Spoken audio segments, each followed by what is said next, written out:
Okay, welcome back. This is episode 5 now. We will be doing a quick little recap. So last game, you all picked up as you had completed your long rest outside the mine. We had a few dreams, one from Kai and one from Saria, and you all made the long journey back.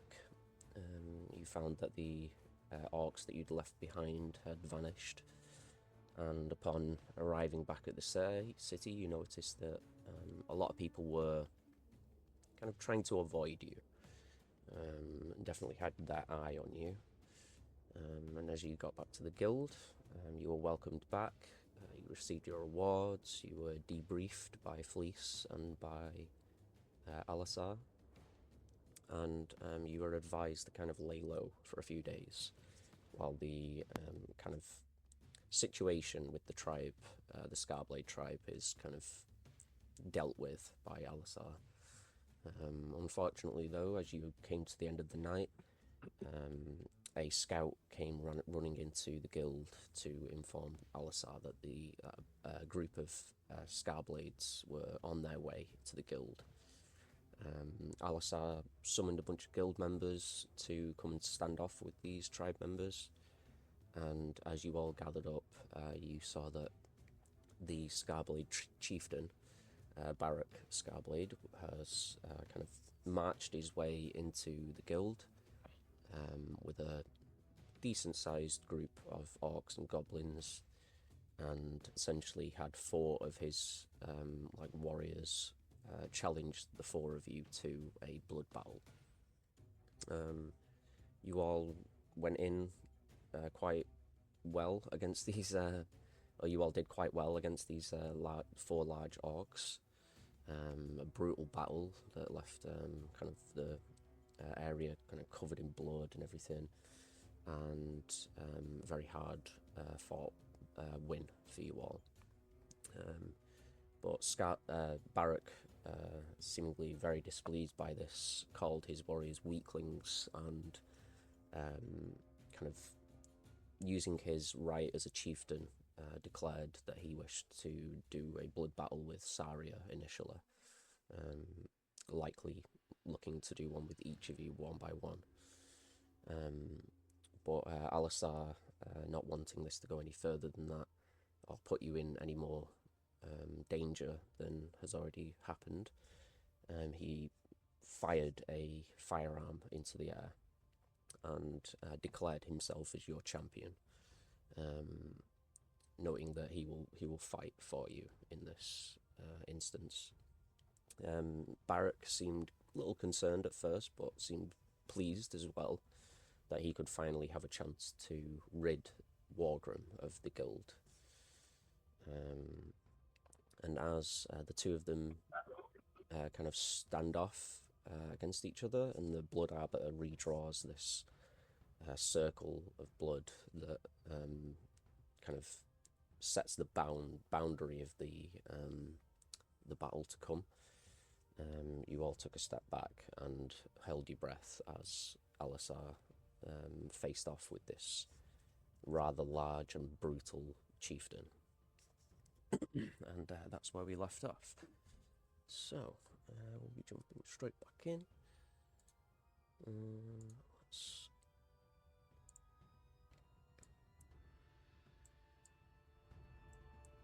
Music up. Lovely, okay. So, I'm going to get these 2 in initiative. Oh shit, here goes. Yeah. Hey, let's go, Alistar. Lord Alistar Fawn. He doesn't like to throw his title around much, but yeah. Okay, lovely. So,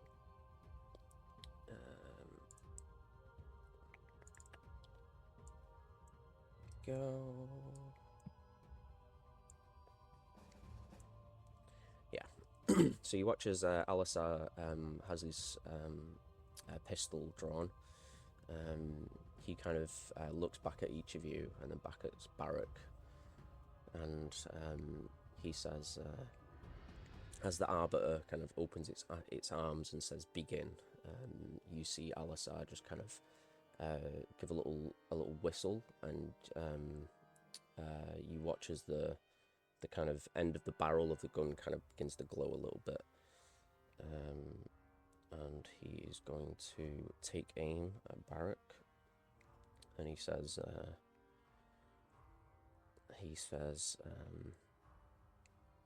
I'm afraid you've been outclassed, Barak. Fires his first shot. It's going to be... Oh, would help if I targeted the guy. There we go. He's going to fire his first shot. It's a little bit loud. Let me turn that down. Fuck it out. Very loud. It's not supposed to be that loud. In fact, let me... I wasn't a fucking hell in that. I was fucking on the plus 14. God damn. It's wild. Okay, I think I've sorted that now.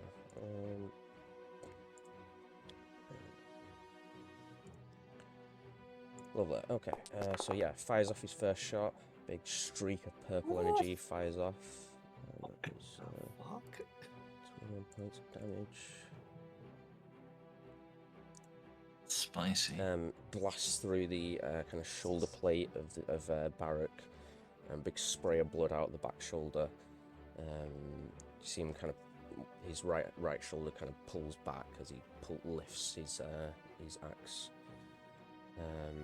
Alisar just quickly fires a second time.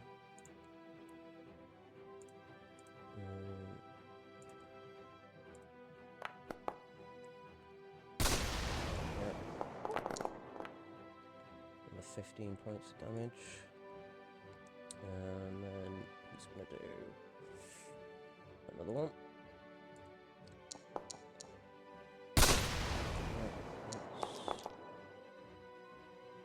And he's going to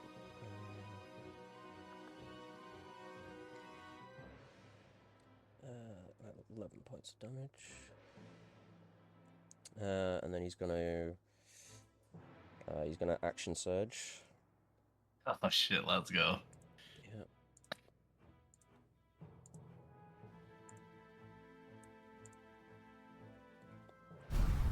Yeah, and then he's going to take a fourth shot.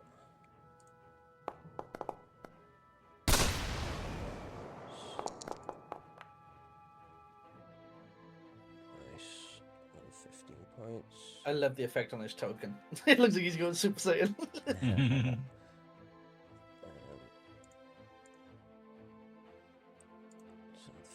points of damage.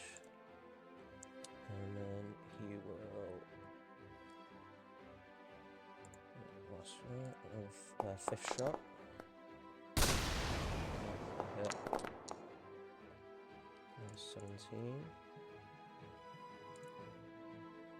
17. And then he's going to...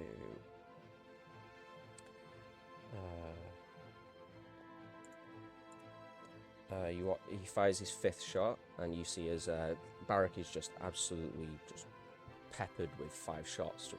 Blood sprays all through his chest, his shoulders, his legs, his arms. He drops down to one knee almost immediately. And Alisar just steps up toward him. And he watches, he kind of blows the smoke from the end of his pistol, flourishes it, two quick spins with a flourish, and you watch as suddenly the pistol changes shape, and the barrel kind of opens up and becomes a bit longer and a bit more wide, and suddenly he's holding like a hand shotgun. So he's going to do his flourish, and then he's going to fire his Punisher. Oh shit. Yeah.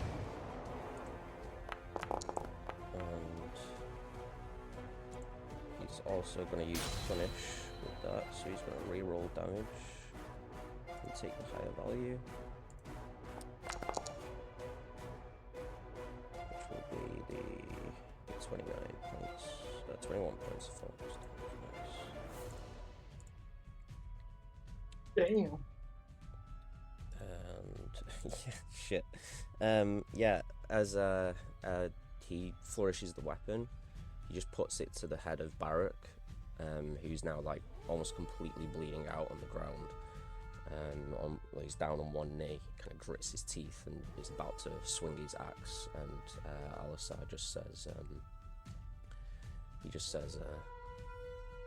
"You asked for this, Barak. I'll be seeing you soon." Oof, blasts this massive hand shotgun. Goes straight through the face of Barak and blows out the back of his skull. His head is just completely just scattered to the ground. Barak goes limp on the floor. Alisar gives his another quick flourish, and then he holsters it.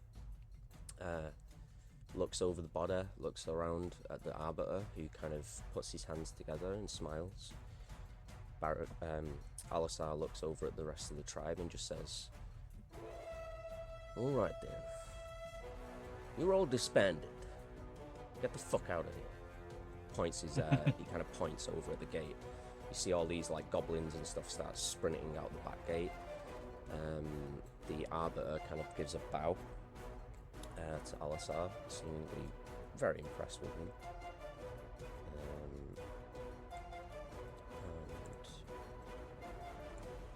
And with that, Alisar just kind of turns and walks back from Barak. Kind of smirks as he looks over at you all, and you watch as the arbiter kind of leans down and puts a hand on Barak. What do you all do? I'm still can't get in the game right now, so Oh. yeah, because it still says I'm still in there. Oh. Yeah, You have to you'll get leave in first before you reset your internet. I think so. Yeah, that's okay. I think. I mean, that was 6 seconds. Yep. We're just processing. He took his own advice to heart, it seems. Yeah. Hit him hard, hit him quick, and don't hold back. He just obliterated him, basically. Yeah. That was very impressive. Yeah. He steps up to Vargas and says, "I told you I had this, Vargas. Like I say, this is not my first rodeo. It's not the first chieftain I've killed either. So, Rygora is not going to be pleased, but these things happen, I suppose." I'm sure another will rise up and take his place. Well, we'll see about that. I imagine most of the tribesmen will probably make their way over to Walkham tribe and be reassigned, sign up for a new tribe. Who knows? But either way, Scarblades are no more. I have no interest in leading a tribe, so probably for the best. But I don't think they'll be bothering you anymore. Well, thank you. Oh, sorry. No, that's all right. I just said thank you. I'll be right back. Just 1 minute, guys. Yeah. Can Kai either try and perceive or gain some insight into what the Blood Arbiter is doing to the body? Does he like gain any from this? Is he like siphoned energy or something? Yeah. Give me a Arcana check, please. Can I assist with that? I'd say. Or it'd be pretty interesting. Maybe you should roll yourself too. Yeah, I'd say roll yourself, just because. Yeah, that's okay. Okay. Man. I think we're back, right? Everyone in? Yeah, I'm in. I'm in. Yeah. Lovely. Yeah, I'm just loading, but yeah, I mean. And I rolled a 15 Arcana. Okay. Yeah, you can tell that it's Rolled doing. an 18. Yeah, yeah. You can see that it seems to be casting some type of healing magic. You see like a kind of dull red glow over the body, and you see some of the wounds begin to seal over. The like massive open wound through the face and the back of the skull kind of closes up a little bit, and now it's much smaller. And just the body just seems a bit more intact, especially from the barrage of shots. There was huge open wounds, like, probably probably maybe like 6 or 7 inches across in width, like holes through the chest and the face and everything. So it seems to be repairing the body a little bit. Would it be equivalent to my Spare the Dying? No, Maybe. no. No. This is something quite unique. Typically, normal healing magic would have no effect on a dead body. But this seems to. But like he's bringing him back, so to speak, right? He's like. You don't get the impression that he's resurrecting him or anything. It just seems like he's repairing the body. Okay. Okay. Cool. Thank you.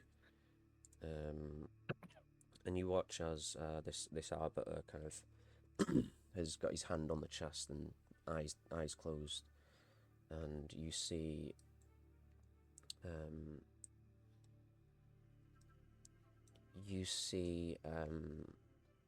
some of the blood that's kind of pooled around Barak kind of comes back to the body and kind of goes up the hand of the arbiter and up its kind of robed, tattered sleeve, and then vanishes beneath the clothing. The arbiter kind of lifts its hand, and you watch as Barak just kind of lifts off the ground, like his back arched. The arbiter kind of holds its hand toward him, like almost like he's holding him in midair, and then gives a final bow to everyone that's present, and looks over at Alisar and says, Rygora will summon you in time. Keep an ear out for them. And then turns and begins to exit the guild with Barak kind of floating beside it. And the two of them vanish. What the hell? Have I That seen was it? intense. Would we have seen this happen before, like in other blood battles that we've seen on the streets? No. Or? No. From what you've seen, most of the blood battles, the body is either left behind or it's taken away by the people that, want to give it a burial or whatever. You imagine this is probably because it's a chieftain. What's this arbiter looking like? Have you got like a picture or like a description? I'm just wondering, what's he wearing? Is he human? What is he? It's orc. Seems to be like a female orc that has kind of like a bone mask with like tattered dark robes that have been sliced and cut in all different tattered strips. These like little bone medallions and trinkets that dangle and clatter as it walks and moves. Its hands and its face, the parts of its face you can see, are kind of sunken and kind of taut against the bones beneath the skin. The skin is also like a pale kind of reddish kind of colour, and at its hip is a sickle, like a red edged sickle. But that's all you can really see at a glance, without getting too kind of up in its business anyway. Yeah, I don't want to get up in its business, but I do want to talk to Alisar, or just ask him: what is he doing? Is this normal? Yeah, Alisar says, Well, when chieftains are killed in such a manner, they're taken back to Rygor. She'll probably bring them back. They'll be sent off to the Hallowed Light. Yes, I remember someone mentioning this. I've read a bit about the Hallowed Light as well. Yeah, it's not a pleasant end for a chieftain, but that's the way of things. Chieftains killed in he such a asked for manner it. is, yeah, and it's seen as a bit disgraceful for a chieftain to go out in such a manner. I don't see no. Well, is it the? Well, what? Sorry, what is the shameful part? Because he fought with, he fought you with honor there. Yeah, you didn't really give him much of a chance, but where does the dishonor come into it? Well, he overstepped. He challenged you to a battle that he believed he could win, and, well, let's just say he underestimated you, and he underestimated me. It wasn't his place Indeed. to do such things. It was his right to challenge you, but he should have known better. Indeed. Forgive me, just so for clarification, so the dishonor came for the fact that he's been defeated, not the fact that he's being Yeah. revived by the Hallowed Light, or to go to the Hallowed Light, or however it works. Yeah, pretty Okay. much. I can't say I know all the nuances of these things, but yeah, that's my understanding anyway. The last chieftain I killed was well, he had a similar fate. So last time it was little different circumstances. It was a bit more of a personal vendetta, but Rygora made an exception last time, as the chieftain in question was, well, a bit of a problem for a number of the tribes. It's been causing a lot of issues throughout the city, getting a big for the boots, and Rygora was a little pleased, if anything, that one was dealt with. This time around, I don't think I'll get so lucky, but we'll see. Is she gonna seek revenge against you or something? Oh no. She'll want words with me. She'll probably want some type of explanation, some accountability, I imagine. Maybe even a little consequences. But I don't Oh, their actions. I apologize. Sorry, I didn't hear you there. I was saying back. I don't see why you should have to bear any consequences for their actions of challenging. Yeah, it's just the way things are. Most of the blame doesn't land on me, but some of it does. At the end of the day, I could have just stepped back and let you all fight it. Sure, you would have been killed, most likely, but in Ragora's view, that might have been the appropriate response. But regardless, this is how things have ended. So, whatever happens, I'll accept it with open arms. I did this knowingly of what could happen, so this is not on you. Any consequences I get, it's my fault. But I imagine she may even want to speak to you as well. So, I still think you should lay low for a few days. Very well. I don't think we plan on going anything unless there's more work to be done. The Arbiter that was here, she particularly unique, or do they all dress like that? Yeah, for the most part, yeah. They come in different shapes and sizes, and they've all got little things that differ between them, but yeah, for the most part. And who Are was they? Go on, Sorry. sorry, go on. I was just gonna say, and who was she? Like, does she have a name or? Oh, I got no clue. They're not very personable people. So Yeah, you're never gonna. Well, it's very unlikely that you're ever gonna befriend one of them.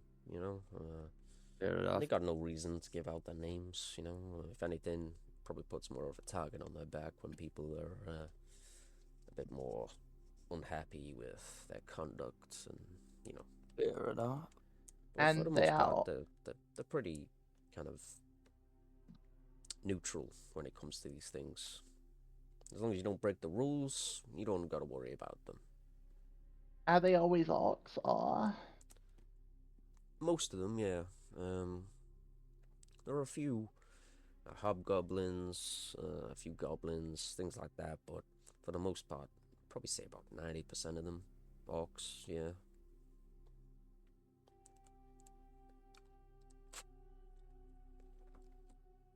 Does Rygora lead them? Is this like something that? Yeah, they used to have a tribe. I forget its name now. It's hundreds of years ago. Could I do a history check and see if I could Yeah, remember sure. from reading something, perhaps? Yeah.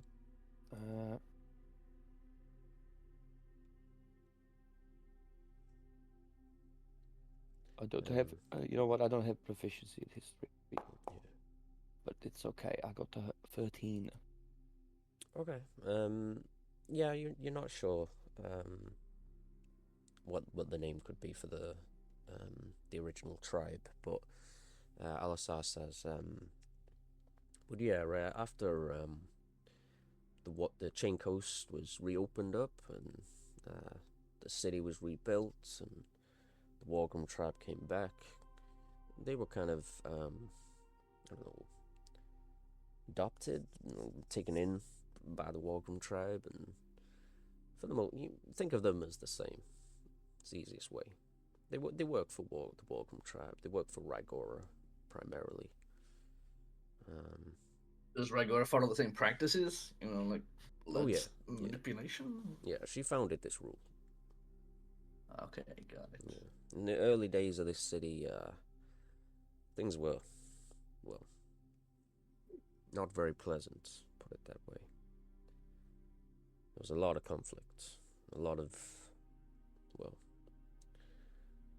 death in this city. So eventually, Rygora found herself on top, set some rules.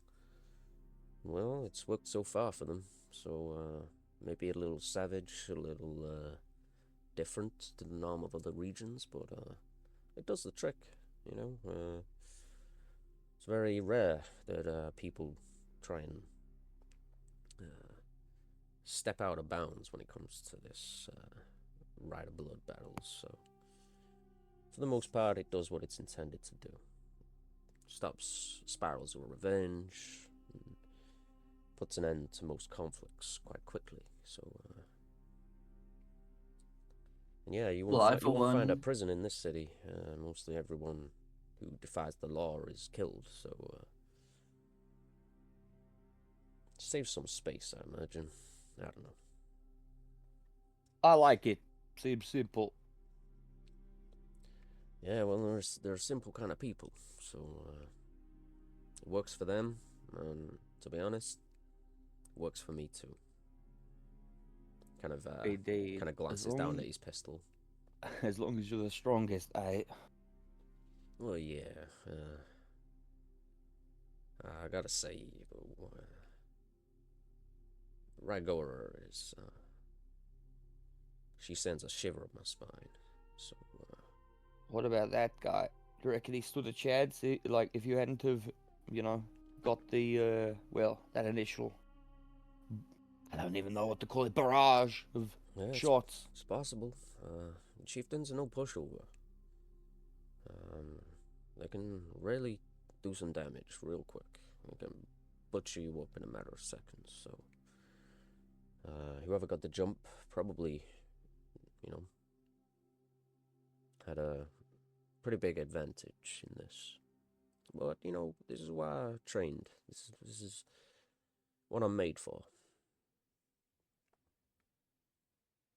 Indeed.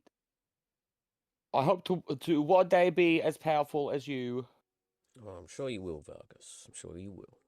But I don't really want that gun, to be honest. It's not my thing. Yeah, not many people can use these things. So, Speaking of which, what even is that weapon? I'm not sure I've come across one. What, can you unpause the game so I can move my token? oh, sorry, is it? You should be able to be move able it. to. Never mind. I just can't move it. I don't know why. That's strange. Let me reset you. Oh, I think it might be.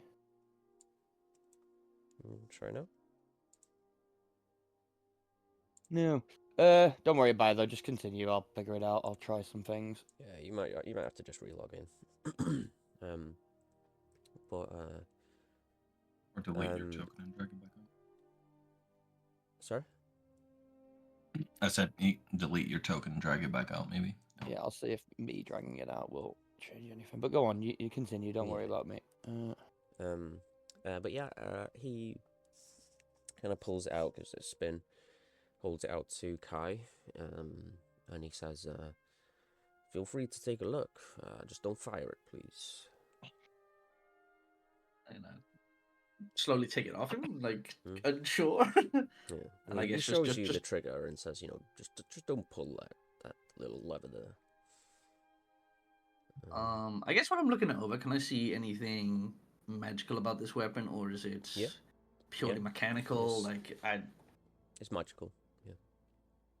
Yeah. It uses like bullets for better term, but it does have a magical enchantment like down the barrel. These like runes that kind of spiral down the barrel. And you notice whenever he fired it, those runes kind of lit up as the bullet kind of travels down the gun, down the barrel of the gun. And they have like a little bit of a kind of pinkish purple glow to it.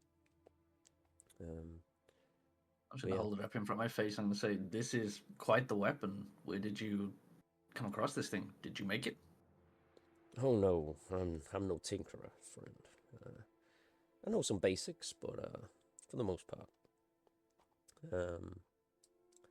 I had this for many years now, since my early days as an adventurer. Just back up in the Reach. I met a pretty talented gnomish tinkerer. He's passed away since he made this for me, but Rest in peace. yeah. But yeah, I had to apply for approval from Animeca, get the gnomes to kind of, give me permission to hold such a weapon. They like to keep the technology a little bit more close to the heart, You should always get a gnome's permission before you grab and hold his rod. Yeah, very I mean, true. his gun. Sorry, his gun. Yes. Yeah, he gives a chuckle. And I present his gun back to him, by the way, like the Yeah, handle yeah. towards him. Yeah. But he says, but yeah, you never know. You do a few kind of high tier jobs for the gnomes eventually. Maybe you get your own. But yeah, they're a little cagey when it comes to this stuff. I have a duty and a responsibility to make sure this weapon doesn't fall into the wrong hands. Upon my Damn, death, and you it gave it actually. to Kai? Well, put it this way: if I'm killed, the weapon disintegrates.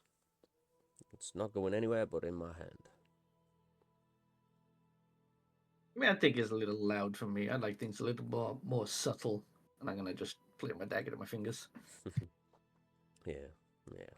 He That's says, gonna get a gun with a fucking silencer on it. Yes. I mean, you do have the silent spell. True. Oh my god. yeah. But yeah, he just kind of tips his hat and says, I am one for a little bit of flair, so I'm very fond of this flourisher and my alternate punisher. It's pretty devastating.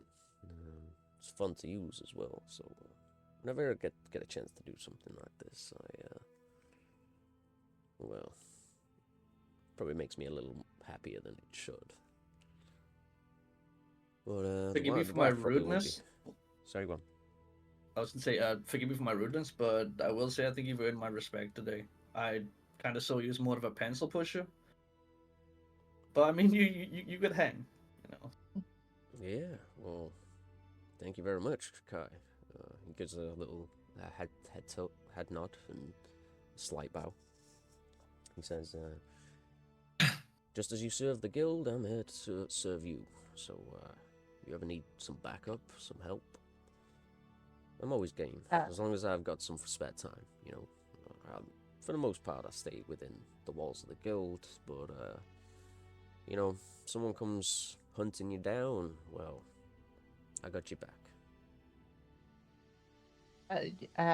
Sorry, I'll go. So you mentioned the Reach, that where you're from? Yeah. You ever been? No, I've never been on that side of the continent that I can remember. It's very cold. You got a lot of snow up there. Kind of like the inverse of this place. I was never too fond of the cold, so this place suits me better, I think. How long have you been in the Chain Coast versus the Reach? Well, probably. Well, I've been guild leader for about 12 years now. As for when I first came here, well, maybe about 25, 20 years. It's hard to keep track.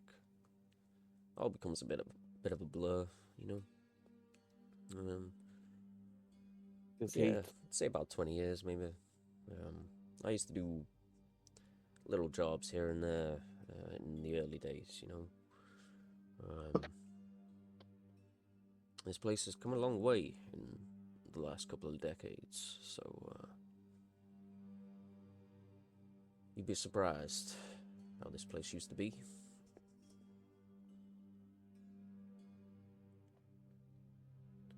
But anyway, real quick, let's get you all healed up. He turns to some of the guild members and kind of requests some support. You watch as like a bard and like one of the clerics kind of come over and, you know, use a few healing spells, and they all get you back up to your max HP. All of your wounds kind of heal over. Thank you. I am going to make... You've got quite a heavy wound on you, Rue, right? Yeah, I got kind of fucked up. I was at 9 HP. Yeah. I had a 16. I'm just going to make quick. Okay, no worries. Yeah, you notice that A natural one. Rolls a natural one. No worries. Don't worry. You notice as the cleric is kind of healing you, it takes note that you're a construct and kind of wants to kind of inspect you a little bit more. And he at one point kind of glances into the wound and thinks that it maybe saw something, but then was just kind of like, it's probably nothing, and you know, doesn't seem to take note of anything in particular. Just kind of says, oh, well, you're a very unique robot. I'll do what I can for you, and just let me know. I appreciate anything you can do. Let me know if you have any lingering pains. And kind of heals up the wound. It begins to seal over. There's like a bit of like a bent piece of metal that's fused together, where the massive kind of gash in the armor is closed up, but it's still visible that it's been damaged. And the rest of you as well have a couple of scars from this fight, I think. Wherever you want those scars to be, it's up to you.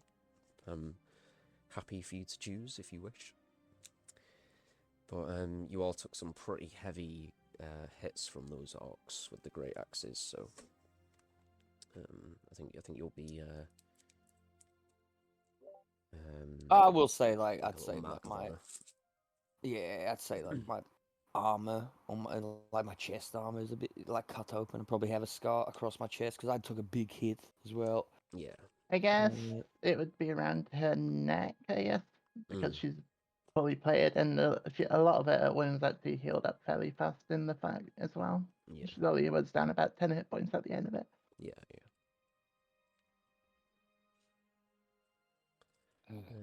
But yeah, as for the rest of the guild members, they all kind of begin to disperse. You know, they're all like, you know, fussing over you as well. You know, they're all like, "Wow, that was awesome." You know, like, how did you? You took out those orcs so quickly, and you know, and all this stuff. They're just complimenting your talents and your abilities. You know, they're like, "How did you grow so big, Saria?" And you know, all this type of stuff.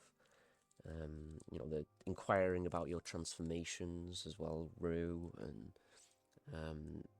like Kai's invisibility and the magic of Vargas and all that type of stuff.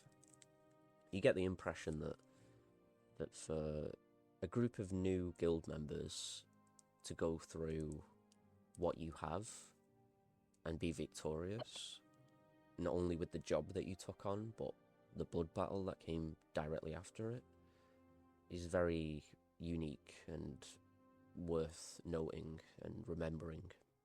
You imagine they're not going to forget this kind of introduction to you all for a long, long time.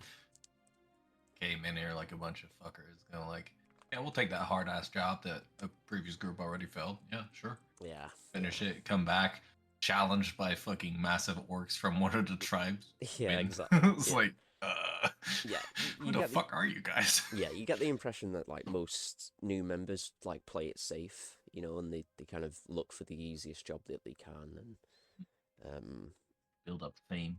yeah, and similarly, you know, when Alisar mentioned earlier as well that not all guild members, but a fair amount of them, and especially newer members, are very easily intimidated by these tribes. So the fact that they rolled in with 4 of their, like, you know, seemingly best warriors, and you all stood your ground and didn't try and, you know, weasel your way out of it or run or anything like that, and you just stood your ground and fought them head on, is like really kind of impressive to them. And you know, you see Peyton is just gushing over you, like, you know, he's just singing your praises, calling you the bravest adventurers he's ever seen, and you know, all this type of stuff. Got a fanboy. Yeah, Peyton's definitely a big fan of you all now, for sure. He already was, but you know, he's not going to be forgetting any of your names anytime soon now. Do we all know that Tigger is there, or is he still there behind that He's plant? in the bush, I think. Yeah. In fact, I forgot a little bit about Tigger there. I'm going to say when Barak kind of died and fell to the ground, and the Blood Arbiter was kind of tending to him, he kind of jumped out of the bush and ran over to Barak's body and gave it a kick in the side of the head, and was like, "Big boss, no fun. New big boss fun." And kind of sprints back to Saria and like leaps into her arms. Whether you catch him or not is up to you. Yeah, she'll grab him. Side. No, she'll grab him by the scruff of the neck. Yeah, like, yeah. Hold him in. Yeah. You can tell at an arm's length, Tigger's just become like very, very fond of Saria as well.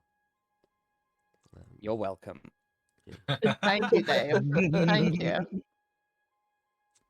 I've always wanted a little goblin pet. Yeah. But yeah, all the guild members kind of head back to the tavern. Alisar kind of give me a perception check, everyone. Perception check. Sure, Yeah. 1 second. As he walks away from you, though, he just says,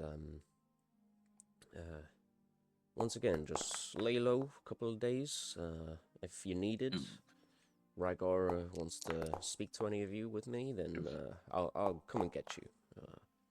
Nice. But feel free to, keep using your accommodations.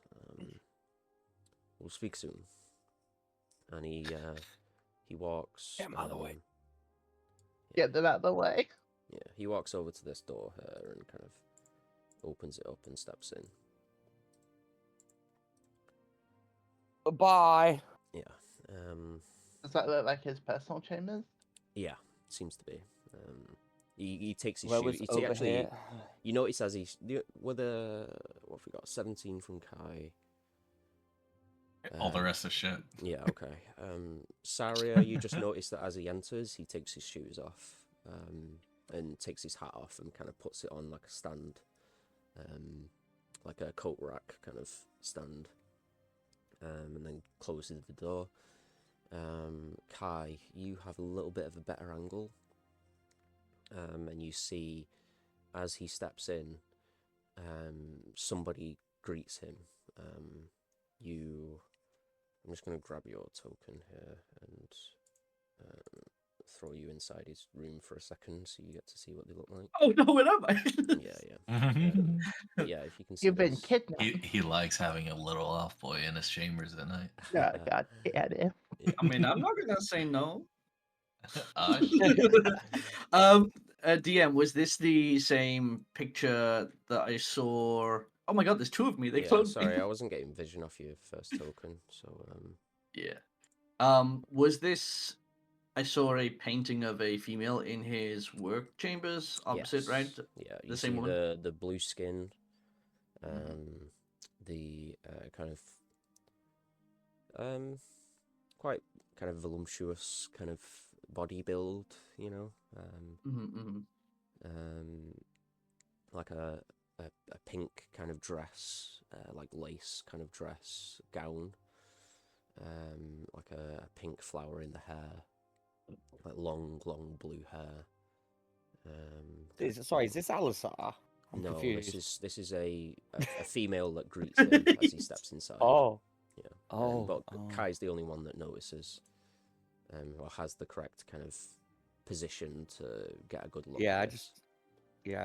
I must have missed the bit about the girl. But make me a make me a history check, please, Kai. History. I'm just gonna pull you back. I'm out as not well. great at history. Never my strong suit.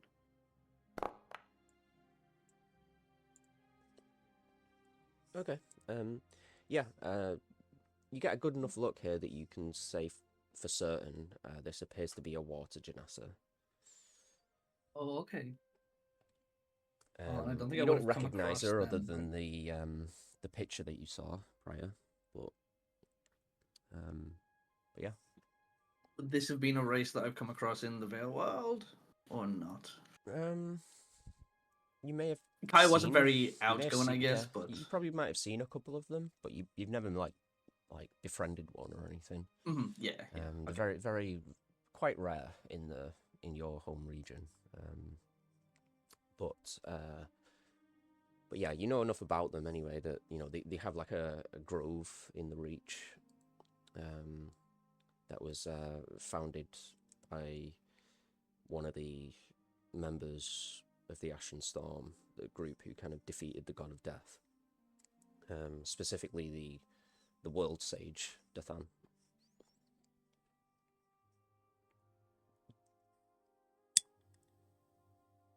It's also the person who kind of healed the chain coast, and that's kind of one of the main reasons that he got that name. He did a lot of the foundational work to eventually cause the chain coast to regenerate and recover from the kind of effects of the abyss that lingered after the war. Nice. But yeah, you have a bit of a celebration. Drinks are poured, meals are made. Hobbs is, screaming about beef, and Peyton about bravery, and You know, all the guild are fussing over you, and This episode has to be called Beef and Bravery. oh god, No beef. yeah, no beef, and yeah, you have a pretty good night considering. You know, the pains from the battle linger a little bit, but fade as you're distracted by all the festivities of the celebration. You're getting the impression that you're becoming, you know, after this single job and this encounter with this tribe, your names are being spread around the guild like wildfire.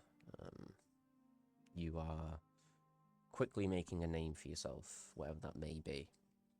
But you all get the impression that you might want to start thinking of a group name pretty soon. Oh, no. Remember how long it took us to come up with Ash and Storm? Fucking long. weeks. Yeah. Um, But yeah, you know, a few of the guild members like, oh, have you got a name yet for your group? And, you know, these types of questions. And I think as these questions start coming in, Sarah will probably take a step outside. The guild, is there like a roof? What's the roof like of the guild? yeah. Each of the structures have their own roof. And there are like sections that overhang over the actual roof. You know, the walls. Some of them have like pretty wide like lips, edges that come further over and stuff. But for the most part, it's like an open top, walled structure. Okay, Sarah's gonna slip out and look around and make sure there's nobody around her, and then she's just gonna start walking up the wall Sure. Yeah. Go ahead. and sitting on the roof. Yeah. I'll say the rest of you notice Saria leave. I don't imagine you're being sneaky about it. No, she's just being careful when she's outside. Yeah. To look around and make sure nobody's around when she starts to walk up the wall. Sure.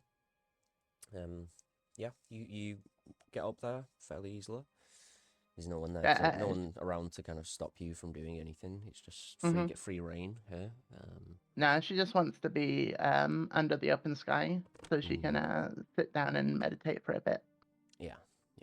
And then, you know, as this all had kind of happened at nightfall, you know, a couple hours pass and then suddenly it's fairly late in the night and a bunch of the guild members are beginning to retire and head off to their kind of homes in the city.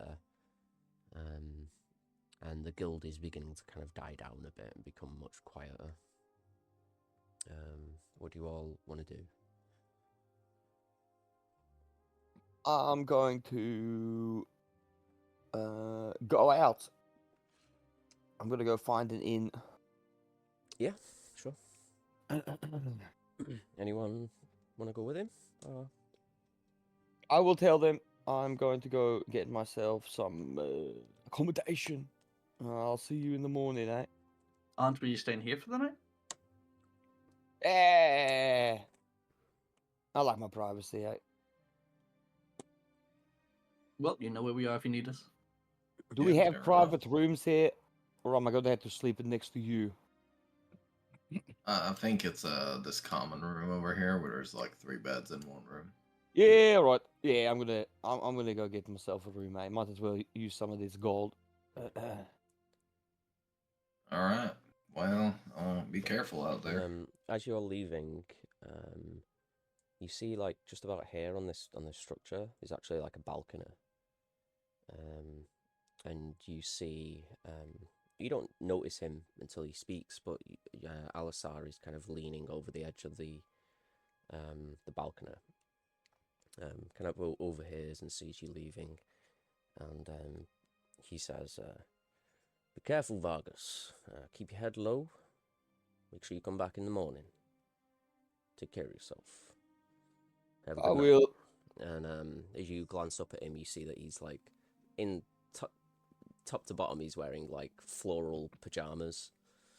He look very different to the original kind of cool demeanor that he wears normally. He's very casual in his appearance at the minute. But yeah, gives you a little head tilt and just tells you to be careful on your own. All right. Yeah, I will. Thank you. Go on. I was gonna say I'm gonna summon my little bird. Yeah. And just say to it like, "Hey, you mind just keeping an eye on, Vargas, making sure he's safe. Not from up close or anything, just, just in case." Yeah. The bird kind of flies around your head and it's like tweet, tweet, tweet, tweet, tweet, and then flies off after Vargas. Thanks. Kai. Hey, Rue, what's going on? You want to go for a walk? Sure. Do you have anywhere in mind, or? Just somewhere private. I've got some, I just want to check in on you on a personal level. Yeah, sure. Lead the way. I'm just gonna follow Rue wherever he goes. Yeah, I'll just, I don't know, spin the block basically or something. Just go outside somewhere on a walk where there's not really anyone around. If I can find that. Yeah. Are you just looking for somewhere kind of secluded and private, or? Yeah, just somewhere we can, talk, chill outside under the sky type of stuff, Yeah, easy enough. I'll say you kind of head out, and even at night time, the city is still fairly active.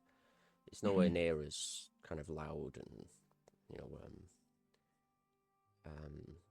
chaotic as the daytime, but yeah, I'll say you walk for maybe about 20 minutes, and then you find a like a small area between some buildings that seems quiet enough.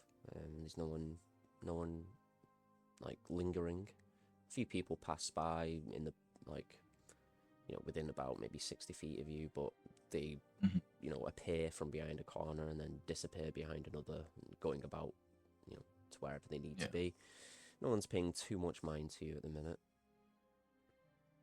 I'll just say, I've been noticing some things going on with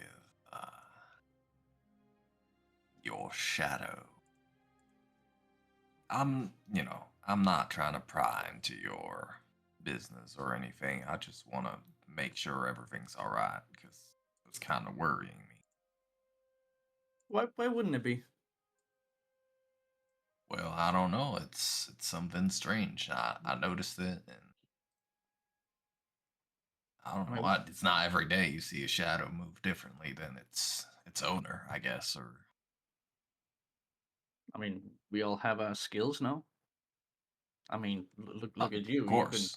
turning yourself. I just didn't know if it was one of your skills or something haunting you.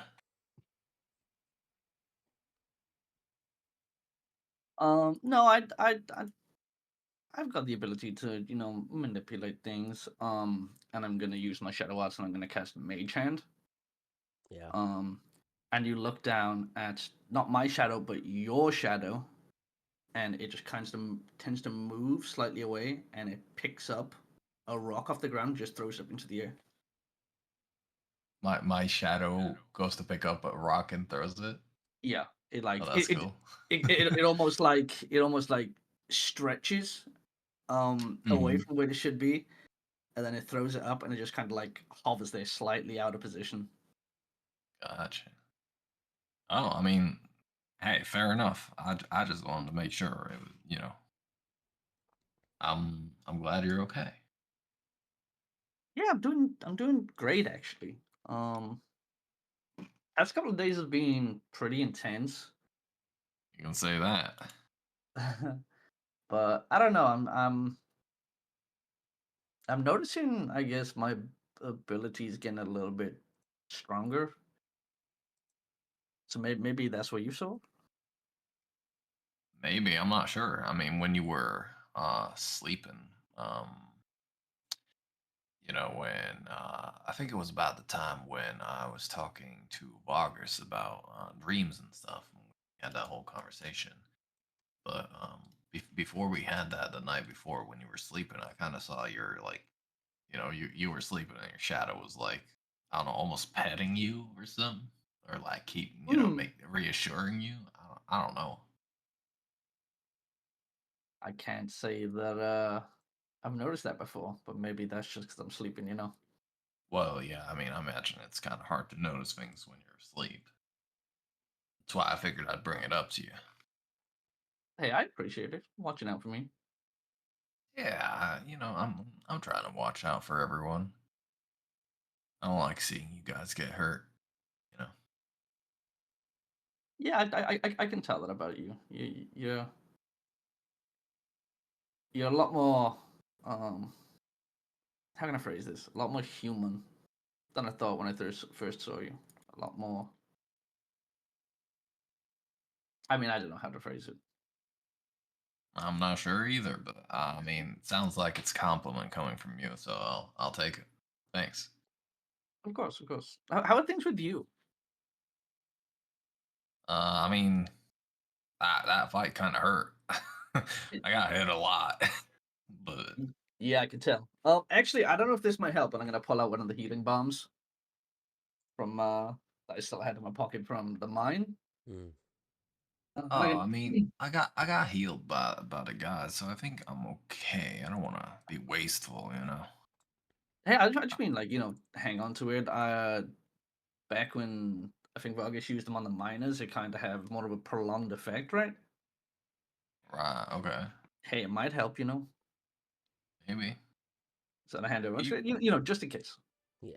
I mean, As you look at it, no right? offense, but you have gone down already, so maybe you should hang on to it. Yeah, yeah. I can heal myself if need be. You also just note that that kind of prolonged effect is usually for like organic creatures. Mhm. It'll likely have no effect on like a construct. It's like a plant remedy type thing. It's not really like magical. It's just got like innate kind of healing properties, but if you just rub it on a piece of metal, it's not going to reseal it or anything. So, Got it. yeah. Yeah, so maybe you hold on to that for now, but I appreciate the gesture nonetheless. I will do. Will do. I think I just need Saria to patch me up a bit again when she has a chance. Speaking of which, how long have you guys known each other? Oh, Saria and I go way back, like a month. I mean, I guess that's a lot longer than the rest of us. I mean, yeah. What do you know about her? I mean, she's kind, she's beautiful, she's strong. I don't know. What do you want to know? I don't know. Just a couple of things I've seen have concerned me a little bit. I mean, she is all the things you said, and I do trust her, but I don't know. There's something, I guess, demonic or devilish about Demonic. just some of the things she's done. Just gives me that kind of vibe, and I mean, I don't really know her, so maybe I'm just jumping to conclusions. Do you know where I don't she's know, from? but if she, where she's from, I don't think we really talked about that. No, I mean, she's an elf, right? Aren't you all? I mean, sorry, this might sound kind of rude, but aren't you all from the Valewild? I mean, I don't know about Saria. Me and Vargas met in the Vale Wild, but I'm not sure about Saria. Yeah, as far as I knew, all the elves kind of live in the Valewild, no? Yeah, I Kai, honestly, you know that elves are pretty spread across the world now. They still have their home region in the Vale Wild, but there's still a lot of them that live in other regions. Just not too many in this side of the world. It's mainly in like the Reach and the Den and like the eastern side of the world. But there's a big population in the Reach. Yeah, I think originally, but You, that was a long time ago. I don't know if you were listening, but Saria did say that she's never been to that side of the continent before when she was talking to Alistar. Yeah. To which side? The Railwild side or the Reach side? The Is it Reach on and this- they're on the same side. Yeah. I need to get a map of this world Yeah, because I'll show you it the yet. map. One sec. I think She's a West Coast girl, you know. I mean, I think we're at the point now, like elves are from here, but at this point they kind of like spread to every corner of the globe. The flat Earth. No, you're not doing this. You're not doing this, you fucking son of a bitch. So yeah, this is the Railworld, just here. Hold on, I got. On the kind of eastern side in the middle, and then the Reach is just above it, up top, and then the Den below. So this is like the eastern kind of regions of the world, and the Chain Coast, and where you are currently, and Oryx are the kind of western continents for the most part. God, is Atlas flat? Yeah, you don't know. Got no I clue. rolled a 17 intelligence check. Is Atlas flat? I mean, most people don't think it is, but Okay, it's okay, up to you how you feel. Okay. I don't want to be another robot who thinks the Earth is flat. Okay.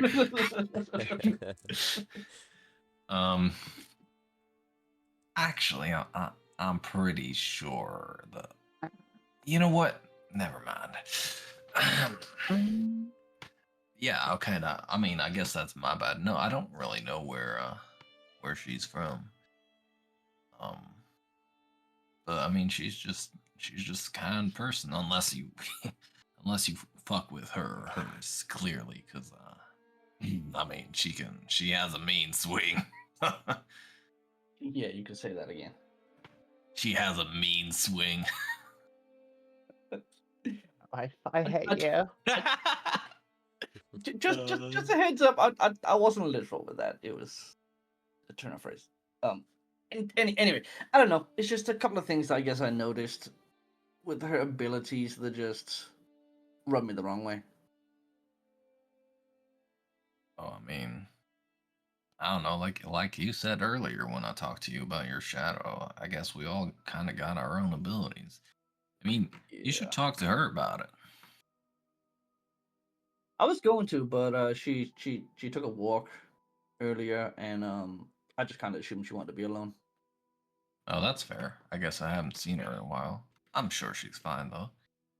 There'll be another moment regardless. Yeah. Maybe we got a nice couple of days of rest now, so.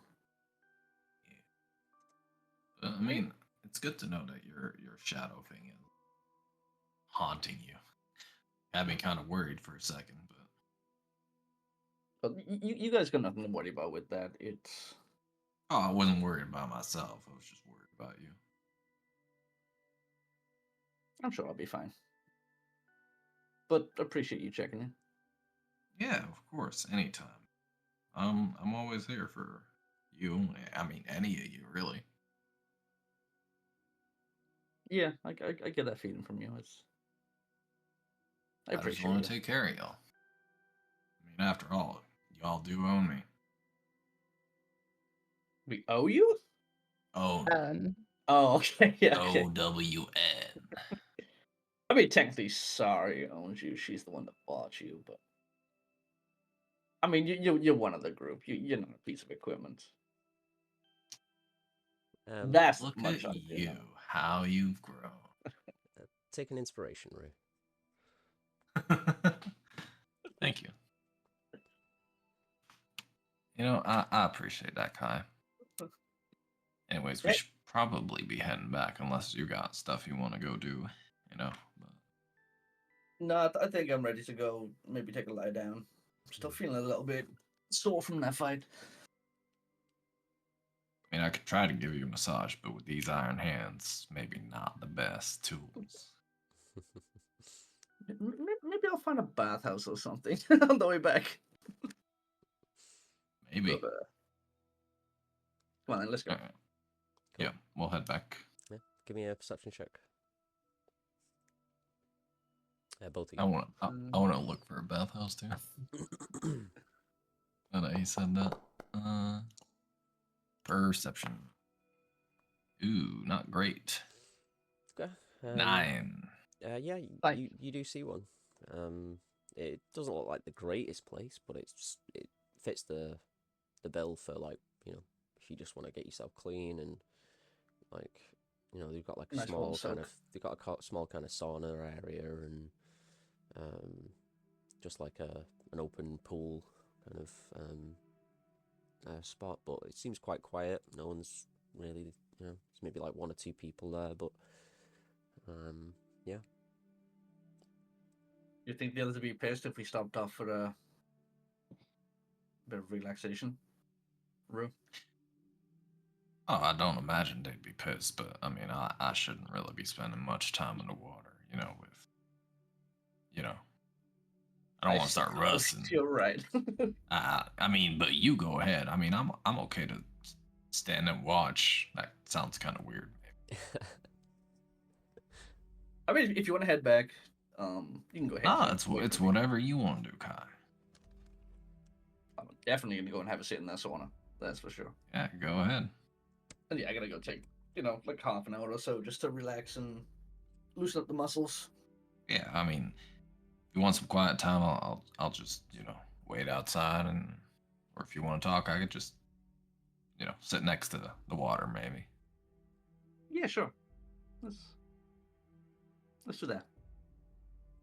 Steam fills the screen, moving to the next scene. Yeah. You have a nice relaxing bathe, Kai, and How much does that cost me, all by the the kind way? of stress over the last few days kind of just washes away with the sauna, and you know, really you enjoy what it is as well to a degree, you know. Yeah.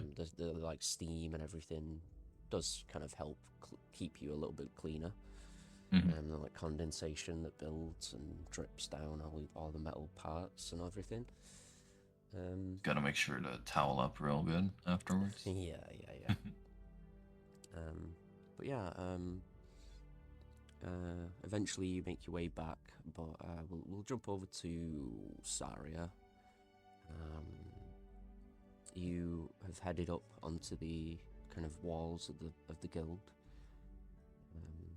What is it you're doing? She's going to get up to a point on the roof where it's not really accessible by people normally, if there is any place of that. Yeah, easy enough.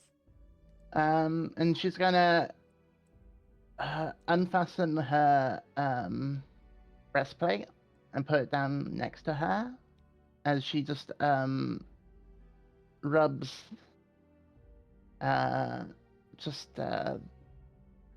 the part of her body that was glowing underneath the armor, and then just starts to meditate a bit. Yeah. After several encounters of where she's, especially this last one where she got knocked down very, very low in terms of Yeah.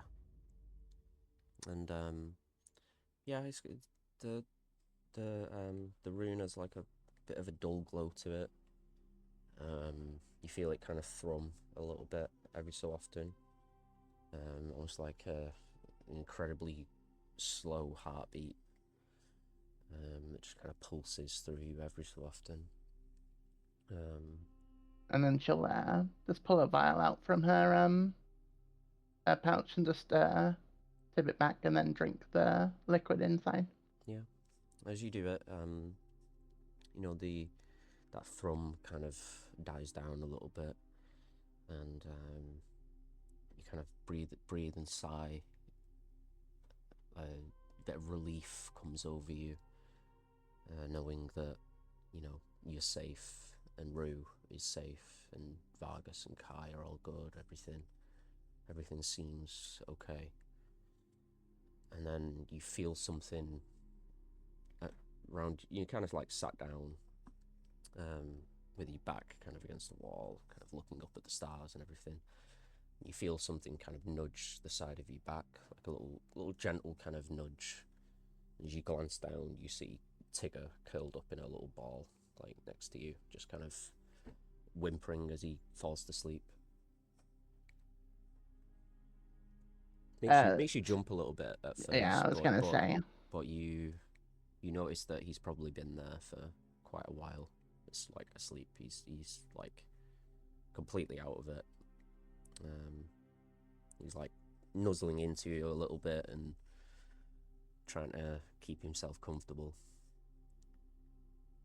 Yeah, she'll probably go to sleep there, but before she does, she'll wrap up the hidden rune on it.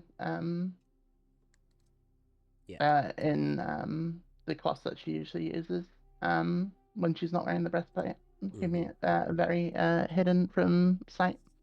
Yeah. And yeah, I'll say. So, do you want to sleep out in the open? Or I think she will. I think she's enjoying being underneath the clouds, and from where she was brought up, being at a higher elevation, it brings her calm as well. So. Yeah, for sure. Yeah. Tigger is like sleeping quite soundly. He's got like a little bit of like almost like a little grumble to his breathing as he sleeps, and you just note that for a fairly kind of savage creature, seems to be quite bonded to you. You can tell that it felt safe enough to kind of sleep next to you. Especially out in the open like this, it says something about. Yeah, Sarah will unclip her cloak and just drape it over him as she goes to sleep herself. Yeah. What's Vargas up to? You head over to one of the bars. It's pretty lively for a Wargrim bar. It's all manner of orcs and many different races here, but they're all clashing tankards together and drinking heavily into the night. I'm looking for a place to stay a little bit on the more, I guess, nicer side. I know we're not really in that type of a place, but okay. I'm sure there are nicer accommodation. Yeah, you found one. It's still fairly kind of, kind of boisterous and stuff, but it's the accommodation is nice enough that you feel comfortable. Yeah, I just want like a room there's and a a lock bath on the door, and there's a bath and things like that for sure. Yeah, you find something. I'll say yeah, it's gonna I set don't you spend. back. Go on. Probably say just for the night. Is it just one night? Yes. Yeah. Okay. Actually, how close is it to the thing, to the guild? Is it like within not a nice far. distance? Yeah, it's a nice distance. Yeah, you know what? I will say I'm gonna rent it out indefinitely. So like I don't know. Let's pay for like 2 weeks at least in advance. Okay, cool. We'll say that'll run you probably about let's say about 8 gold. All right. Does that include food and shit? No, that's just the room. All Every right. time you for shit, you 2 gotta weeks. pay extra. If you want food, you'll have to just buy it when you want it. But I ask him or her how much for that. Like if I were to just want to come in and I could just order some food. I'm not gonna be here every day. Just wondering. yeah, I mean the bartender or the innkeeper or whatever you want to say says well, we make food every day. Breakfast at 8 a.m. Dinner at 5 p.m. You're welcome Alright. to come in and buy when you want food, but we don't do reservations on food. But maybe yeah, right. Listen, I work for the guild, and I don't know if you heard, but we just basically eliminated the Scarblade tribe. Don't know if you heard about that. Yeah, Yeah, I that's hear, yes. bloody scourge on the city, eh? Scourge, and they're gone now. And I was wondering, maybe you could sort me out, eh? I'd say, like, how about this? How much do you say was 8 gold right now for 2 weeks, eh? Yes. Yeah. How about 10 gold for 2 weeks, and I get food and shit whenever I want? You see him kind of count on his fingers, like he's doing some insanely Let me help. complicated Let me math. help. 1, 2. I'll help him. Hey, 1, 2, 3, 4, Yeah. 5, 6, 7, 8. That's 8, and then 1, 2, 2 handfuls. That's a lot of numbers. I give you free meal tonight, okay? You give me 2 more gold. I give you food when you come in, okay? Free meal tonight. I give you 2 more gold. You give me food when I come in next time. Oh, well, you stay for 2 weeks. Yeah, every time I come in. Okay. Yeah. Yes. We see. Do you have like a supervisor? No. Okay. No. Alright, I own this. I see. It's your place. All right. Fair enough. Well, do we have a deal then? Can we shake on it? I reach my hand out. Yeah, he shakes your hand. He's got a All right, pretty yeah. firm grip, big 10 orc guy. 10 gold then, and I will chuck him a gold extra just for himself. Oh, thank you very much. What's your name? Oh, sorry. Forgive me. I probably should have introduced myself. Yeah, I'm Vargas. Eh? Oh, okay. He pulls out like a small set of spectacles and puts them on his nose and pulls out a little ledger and writes your name as, like, you know, booking you in for 2 weeks. And I mean, that's not. You know what? Fine. Yeah. Go for it. Vargas. That's Vargus. Okay. I think I spell correctly. Yes. Okay. Yeah. Okay. Yeah. Flips the ledger shut and says, "My name's Targa. Targa. Targa. Okay, I'm not gonna write it down. I'll just try to remember. Targa. Pleasure to meet you, mate.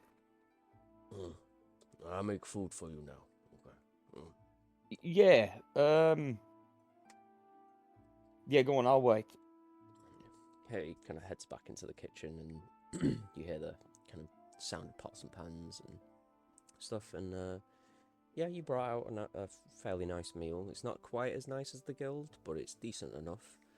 And you get a couple of drinks. You know, you listening in on loads of little bits of conversation, little personal conversations that are going on throughout the bar.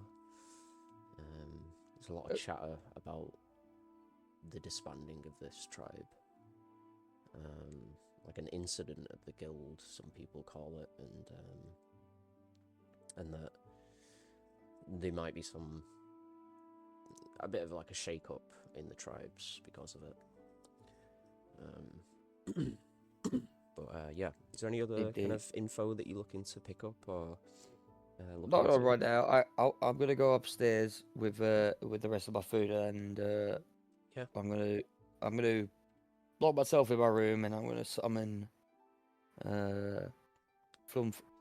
Yeah, kind of pops out and he's like, "Hello, Vargas. How are we doing today? Oh, this beautiful night." Been eventful few days, hasn't it? Yes, it has been. Are you aware of everything that happened earlier? Yes, I was watching. In fact, that last big orc that you killed off was the one that I was tailing the other day. Very nasty fellow. Not very nasty anymore, though, is he? So. No. That's what he gets for messing with you. I don't think it was really me, was it, though? It was that fella. What's his name? Shit, I forgot. Alistair. Oh no! I mean the four big orcs that you Oh, killed. those, Yes. yes. That One of them was that. He was really big. He was. Oh, that was the one. Oh, I see. I Yeah. see. Yes.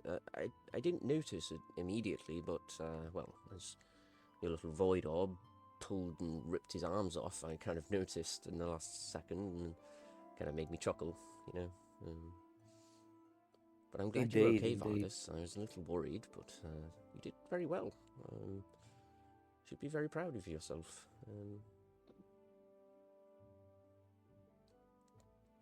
Well, yeah, I suppose that. Well, I suppose we're at the crossroads. When I came here, I never really thought we'd be teaming up with a group and doing this type of thing. I thought it was just going to be me and you, and we're just going to, I guess, discover things.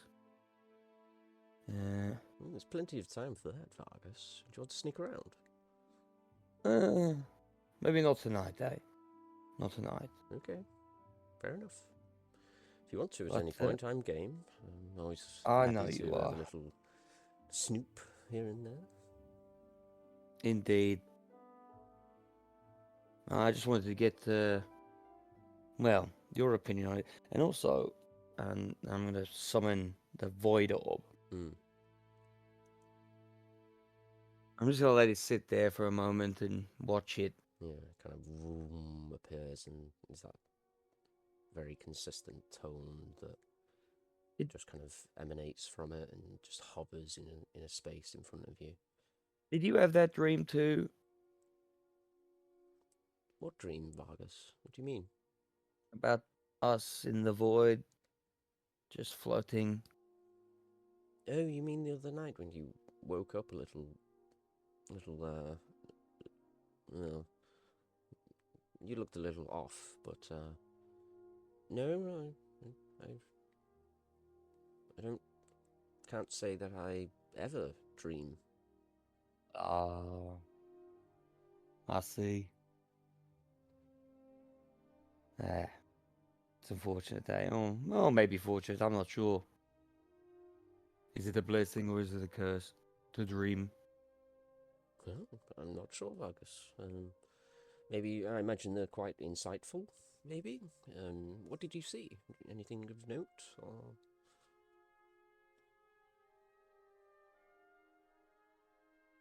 No.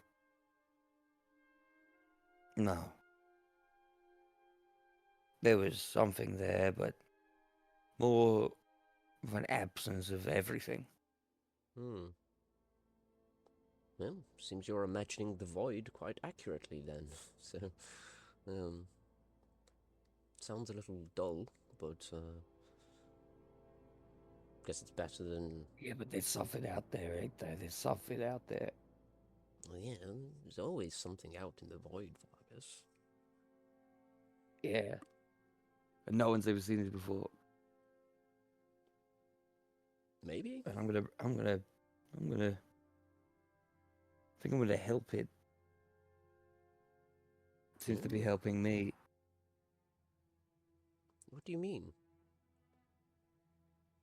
Well, I pull out the book. I've been having, dreams for a while now, and I guess I've sensed the connection with something for a while. And recently, I guess when we started this adventure with our little group, it's really started to kick off. This has been years since I felt this connection, but yet now I just receive a book. Just out of nowhere, I wake up, a book's there. Yeah, he kind of floats down to the book and has a quick look at it. And he says, this is fascinating, Vargas. I can't say I've ever seen anything like this before. This is a creature. It's not a book. What do you mean? It's like me. It's an aberration. Hmm. But I don't know what it is. Never seen it before, but I guess we come in all shapes and sizes. I mean, it doesn't seem dangerous from what I can tell. It's just full of scribbles and... Hmm. Just wondering. About because Rue asked his bird to follow me earlier. Is the bird looking in on this? Make a perception check.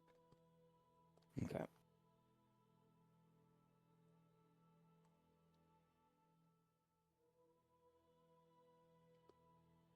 Make a stealth check for your Oh boy. hummingbird as well. Not really. I don't mean to like. I wouldn't have heard this. I'm more like. Yeah, I'm not trying to meta it. I'm No, trying I get to you. like. Yeah, you just looking around your room to make sure no one's watching you, and Yeah. if there's a Yes. chance Exactly. Just a might dex see it. check, I imagine. Yeah. Oh, fucking Jesus. Oh.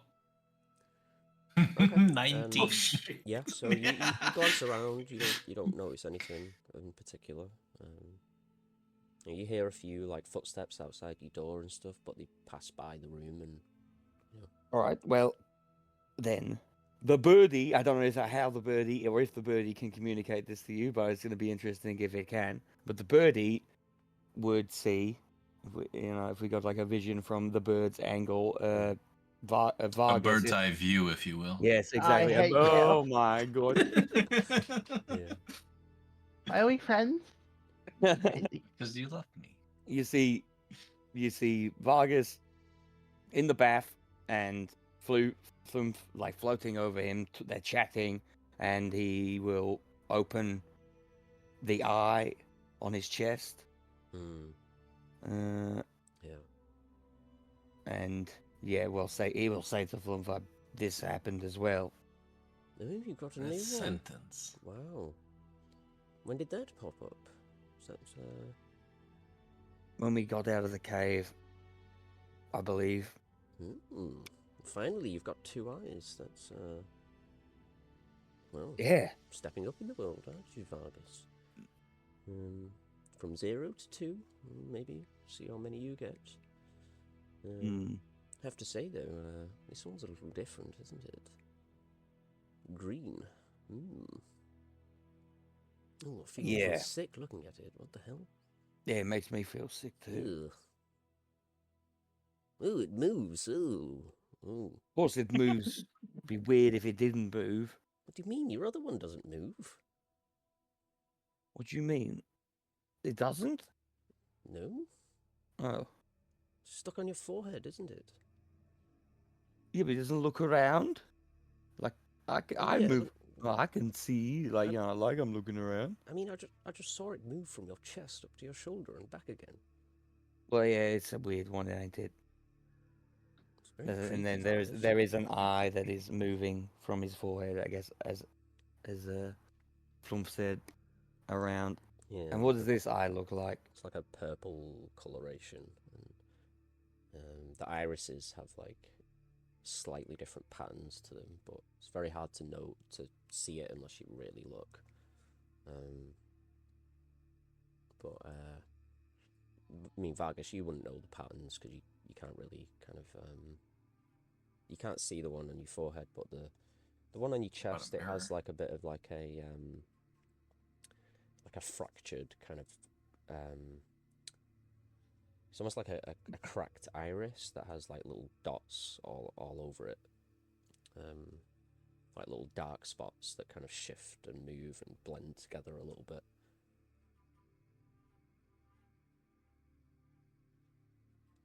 Well, indeed. And, well, I guess, yeah, where was our conversation up to? Quite. Funcher says, well, I mean, I'm quite impressed, Vargas. Seems your talents are growing. Your powers and things are getting more potent. Who knows if you'll get more of these little eyes, but it's a step in a direction, I suppose. Indeed. Time will tell, I suppose. For the time being, we'll stick with, well, funny people back there. I don't know if you heard them. They want us to name ourselves. Give us a name, like. Yes, it's very, very fun, isn't it? Any ideas? Afraid not. Something will come to me. I'm sure it will, Vargas. Give it a little time, and you'll know when it feels right. Indeed. But they seem like a good bunch. Yes, I wasn't sure at first. I thought, I thought they were more dangerous than what I would prefer for you, but I think they're trustworthy. They seem to care for each other quite a lot, quite quickly. I noticed a few of them stepped up to try and protect you from that chieftain. Indeed. You know, Vargas, normally I wouldn't say this, but do you still want to keep secrets from them? I don't know how they'll react. Yeah. And like me even showing them, well, my eyes will, well, perhaps turn them away. I don't know, but everything else. Well, it's up to you, Vargas. I've been watching them quite a lot recently, and I think with the right conversation, you know, I think they could understand, you know. But no, it's up to you. Maybe you're not ready yet, but I think I'm getting a little fond of them, honestly.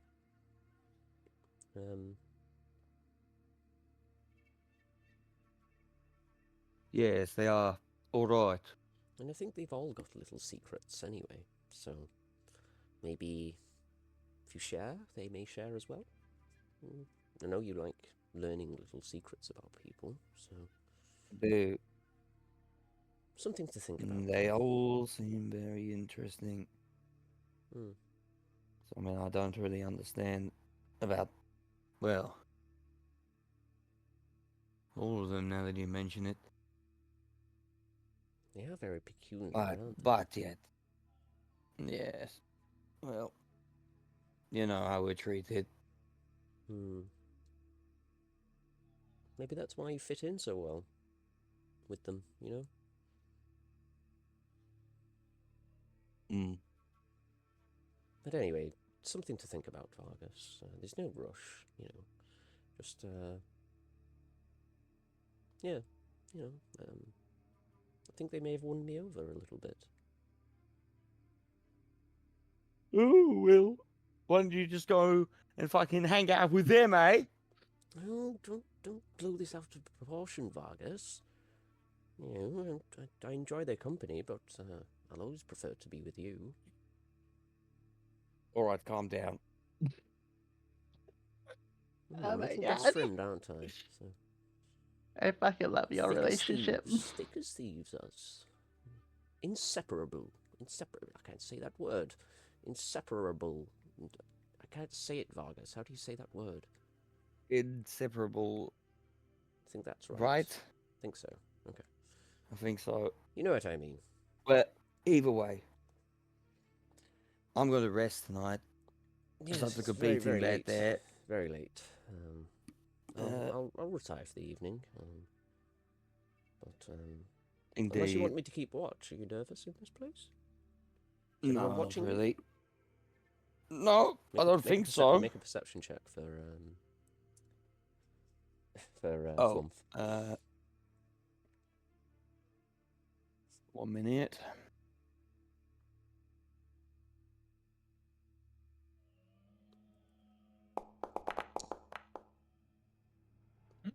Nope, we're all clear. No one's watching. Totally safe. Yeah, all right. Well, I'm just gonna go over to the window and I'm gonna close the the what's it called? The shutters or whatever Yeah. on the window. Yeah, there's some loose curtains and stuff, so you just close them,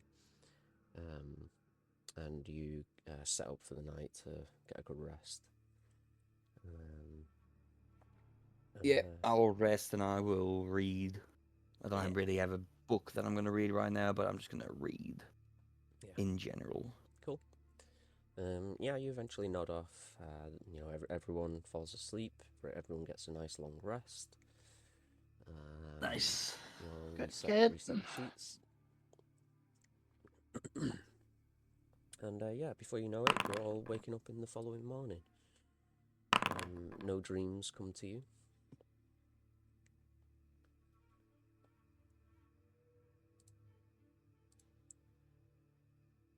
All right. Well, Vargas will make his way back to. He will have breakfast as he paid for, and then he will head back to the guild to meet everyone else. Yeah, easy enough. You all wake up in the following morning. Before Vargas arrives. Yeah. Call out for the bird outside. Yeah. Flies into the room as you wake up. Kind of tweets at you a little bit. Is everything all right? He's good. Yeah.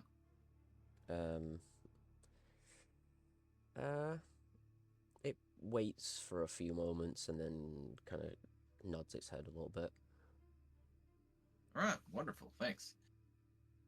All right. Go take some rest. I'll take it in my hands and pet it and then disappears. Cool. And yeah, you see Kai kind of stir and then wake up in his bed. Real quick, Scott. I'm swapping out my weapon mastery from slow to topple. I've added it on. Can I delete the one from my inventory, or will that delete it from the? Oh, you want to? Just delete slow from your sheet, and then just drag It doesn't delete it it from your logs or anything, right? No. You can delete it from your sheet. Just don't delete it from the items page. Macros. Yeah. Okay. And then you can just drag topple onto your sheet, and make sure you equip it as well. Oh yeah, I need to do that. Thank you. No worries. Cool. But yeah, as you all return to the guild, you see Saria come down with Tigger from one of the upper levels of the walls. And yeah, the guild is kind of going about its business for the day. Everything's just kind of starting to get moving. Alisar kind of, you probably see him kind of exit his home and head over to the main area. Kind of tips his hat at you all as he sees you in the corner of his eye, and kind of enters to do some work. But yeah, the day's yours. Hello there, Saria. Oh, hello there, Vargas. How was your evening? I guess Relaxing. I suppose. Better than the last few nights on the road. Oh, wonderful. I decided to sleep on the roof. What? Myself. Why? Good morning. Because Why? Bought it. it's where I come from with like on top of a mountain is where my family home is. So I find, especially after the past couple of days, it's been quite hectic. I kind of enjoy a higher elevation. Did you move the bed up there, or just? No, I just slept on Oh. the. Oh, that sounds terrible. Yeah, I've slept in worse places. Have you? Tigger says, "It was very comfortable. Very comfortable. We sleep good. Oh, we I'm glad you we liked sleep it, very Tigger. good." Well, either way, who am I to judge? Hey, like, yeah, if you enjoy rooftop sleeps and night under the stars, it's very nice. Me myself, I prefer a bed, maybe a bath. Yeah.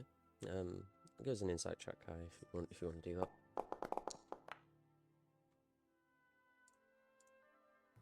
Yeah. I believe her. Seems pretty upfront.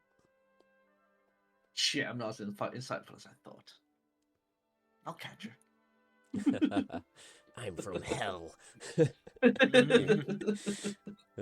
was the top of a mountain in hell. Yeah. Yeah. Oh, God. Sorry, didn't mean to break our people. Yeah, again. It's all good, mate. But yeah, the day's yours for the most part here. What do you want to accomplish? What are you looking to do today as a group? Hey, sorry. I had a little project that I was maybe looking into, and well, I think you could help. I'm trying to get a shield made with this wyvern wing, or well, chimera wing, I guess, attached to it. But the monster hunter part guy said he can't really do the shield part, but he can mount the wing on it. And I was hoping that maybe you could help out with the shield part. I don't see why not. I've made a fair few shields with my father back home. Any particular design you're looking, or shape in particular that you're hoping for?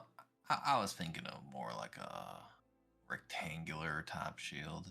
Kind of like, kind of like my forearm, but wider, obviously. Sarah will just move over to Rue and then just pull out some paper from a thing and just start drawing up sizes and stuff. Yeah. On it. Maybe like one of your friends, robot. Okay. Are you looking to like make this your little project for the day, or are you just going to do it for a little bit and do something else? Or Sarah doesn't mind. In fact, she'll probably actually enjoy just a day of working on something, considering the past few days have been like pretty non-stop. Yeah. Combat. So. Mm-hmm. Okay. You need me to acquire some sort of materials or something? I can have a look around if you need some. You've got some materials from all the stuff you've smelted down. Yeah. All the weapons and everything that you've gathered. Rue. And Rue. Sorry, go on. Scott, if you want to, continue. Go for say, that did not sound like Vargas to Rue. So Rue's kind of like looking at it like, who the fuck is calling my name? is that a dog or is that someone? Yeah, Rue. I've got an idea, right? Hear me out, right? Oh, So sure. You got to get this shield for your what? Which arm? Left arm, right arm?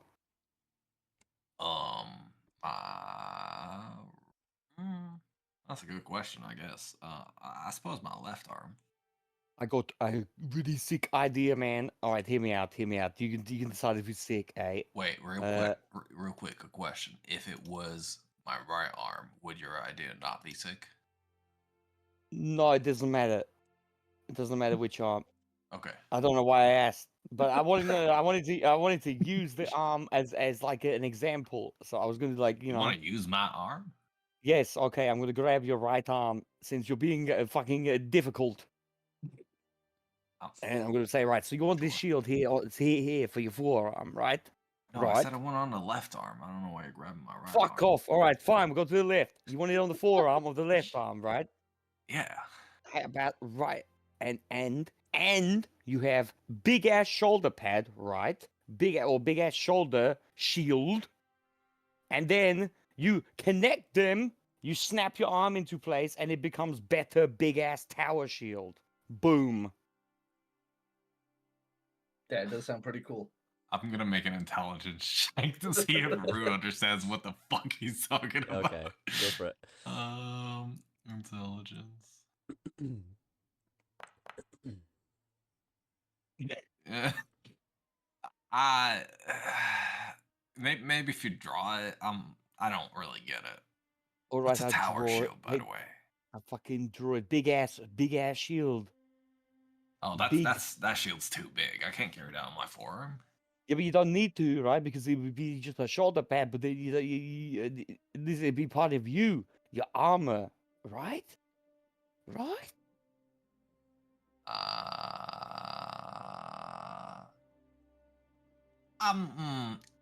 Anyway, Sorry, it was just it was what's just your a, expertise on it, this as it was the a resident stroke of genius blacksmith? that we can ignore. It's fine. And then when I you don't want to ignore your ideas. I just don't really understand it. You know, your mind is a fascinating palace that I only But- tread in. So imagine, okay, imagine a tower shield, or a tall shield, like a long ass rectangular shield. Right. Snap it in two. Part of Sounds it like goes. a shitty shield. Part of it goes on your shoulder, as just part of your armor. Part of it goes on your forearm as a regular ass shield. And then you do something, and you can snap them into place, and it becomes tower shield. I don't know. It's just a fucking idea. I think I want to stick with something smaller. It's a cool idea. Maybe you could implement it for yourself. But I think With what? for me, it's not. What do you mean with what? With what? With a shield, right? Give it. Okay, yeah, I suppose. Yeah. With I a don't shield, really it would understand your work, but question. you're a robot. I'm a person, a human, a thing. We can both An carry a elf. shield. No, of course we can carry, but I'm saying you could implement it into yourself. Make it Oh, I part of don't- your. Like bolted into myself. Yeah.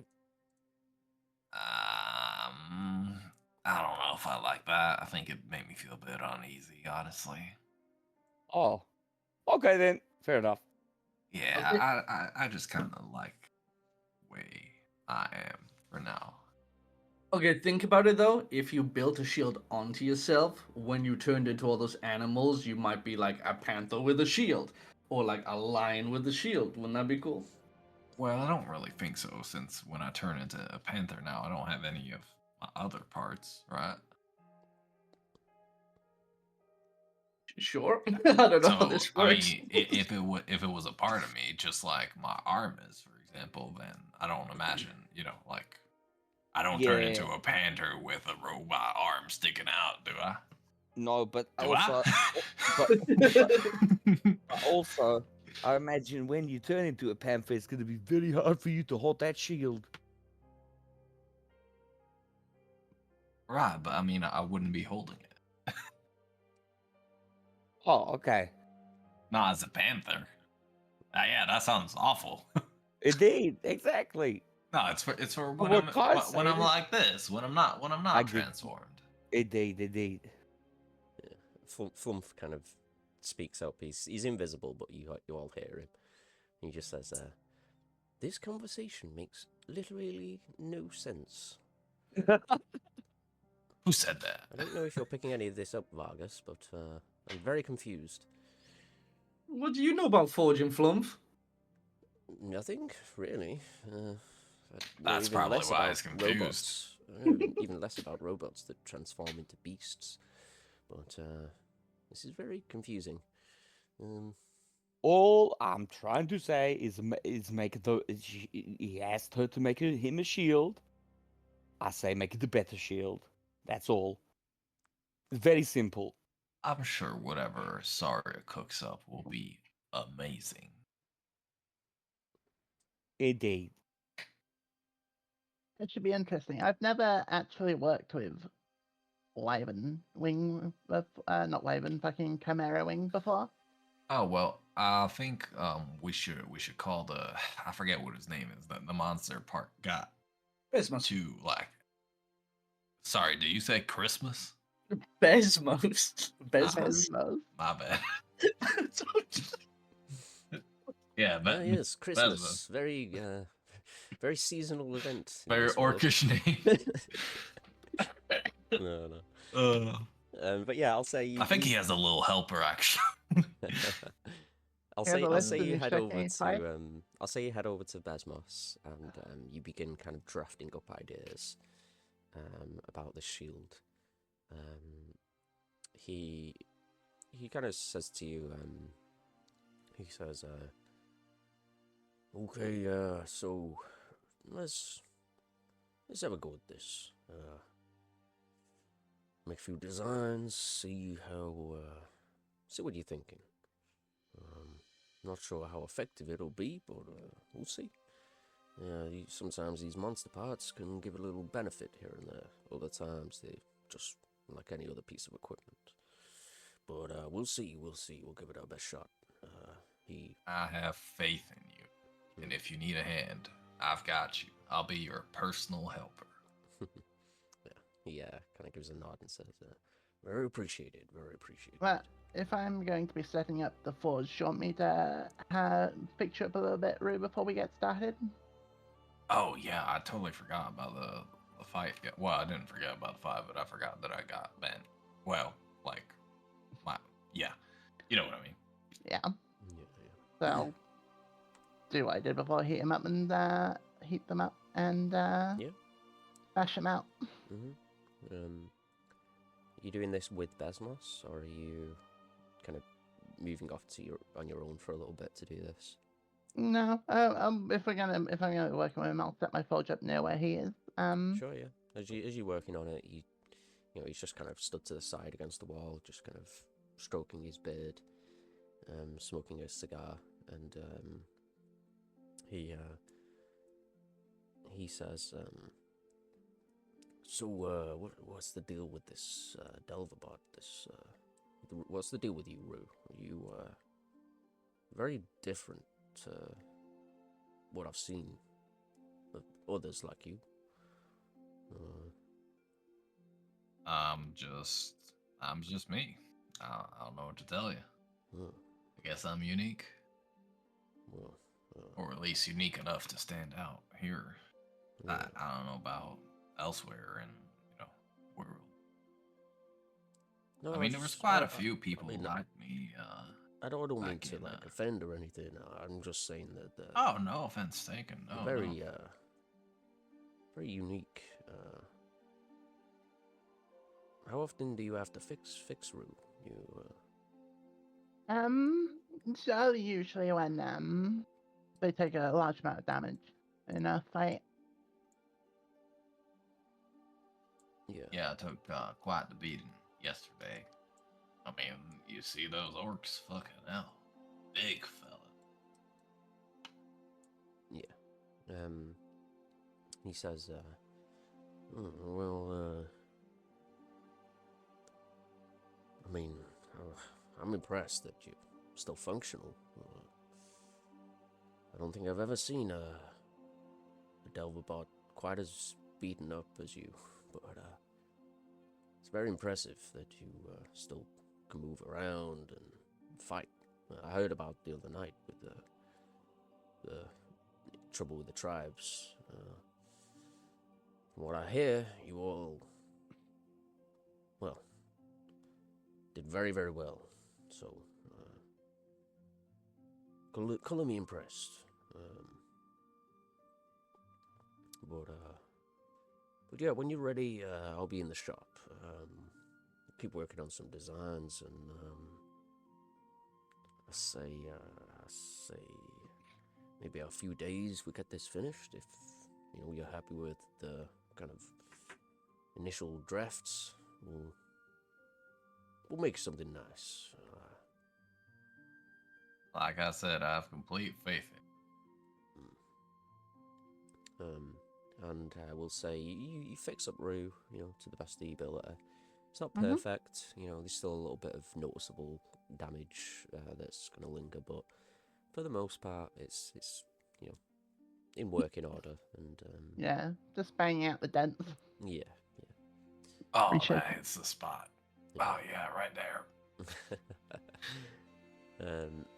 And yeah, you spend a better part of the day here just kind of drafting up designs for the shield, kind of going over different possibilities, shapes, sizes, materials. materials, all that stuff. Whenever possible, I'll also use enhance ability to kind of help. Yeah. I'll say, by like late afternoon, you have a design that you're happy with, and you begin working on it. It's probably going to take a day or two to get it completed, but yeah, making progress. Yeah, I'll be where Sarah is most of the day, unless somebody else needs her. Yeah. What's Kai and Vargas up to? I would like to go and have a chat with. Sorry, I keep forgetting. Alisar or Alistair? Sorry, one sec. Alisar. One sec, Dave. I've just got to be right back. Yeah. But I think it's yeah. Alisar. Yeah. Ward Alistar. Yeah, But we don't know that. Alisar. Alisar. It's like Alistar from League, but without the T. Okay, I'm back. I can bang. Come on. Sorry, what did I miss? Oh, just Nothing. discussing Alistar's name. Okay. So yeah, what's Vargas and Kai up to? Sorry. Yeah, I will. I'll say to Kai, I'm gonna go and interrupt Alisar, whatever he's doing. I want to ask you a few questions just about the business, I suppose. I think I'll join you if this. All right. All right, let's do it. I'm gonna go and knock on Alisar's door. Cool. Yeah, you give a knock. Fuck. And, a few moments go by. And then, Where is Alisar's door? Oh, Alice. Keep fucking mixing it up. Alisar. Yeah, you saw him go into his into his office kind of space. Right. Okay. Um, Okay. You give a knock on the door. A few moments go by, and then you hear the lock open, and the door opens, and Alisar is standing at the doorway. Says, "Oh, hello there. Hope you all slept well. Good to see you safe, Vargas. What can I do for you?" Good morning. Well, you said keep our heads down, but I mean, so here's the thing. I kind of want to do something. So either we have a discussion right now. You tell me exactly why I need to keep my head down, and everyone else. And go into very, very big detail, or maybe you could give us a job, just something. I don't know. All right. Well, I'm gonna go over and start not too frantically, but looking over papers, sort of ADHD, like it's like needs something. Yeah. Alisar kind of narrows his eyes at you a little bit as you head over to his desk. You don't seem too concerned. You imagine he's probably got most sensitive information locked up somewhere. But he says, well, it's good that you're looking to keep yourself informed, so I'm happy to share. Put it this way, you all did something pretty exceptional yesterday. You might be on the radar for certain people that, well, maybe want to make a name for themselves. Maybe other tribes, things of that kind. You won't be receiving no blood battles. You know, that's finished. In terms of this matter, anyway. But you never know. Shady types, they may look at you for trying to pickpockets, you know, things of that kind. Who knows? But basically, until we speak to Rygora, we just need to try and stay out of trouble. We don't want to make matters worse than they already are. Very well. But you'll have a new job in time. Don't you worry. I'm very eager to get you guys back in the field. So we just wait to hear off of her now. That's it. Yeah. I've already heard a few whispers. Pretty sure she may even summon us tonight. So, you ready? Wait, us? Not you? All of us? Like I say, it's possible she may want to speak to you as well. We'll have to see. I bet you I went to, well, my room last night, my accommodation last night, I suppose, and spoke to a fella. Shit, I forgot his name. But Taga. did you remember it? What was it? It's Taga. Target. Yeah. Target. That's right. Yeah, a fella named Target. I'll admit I was a little bit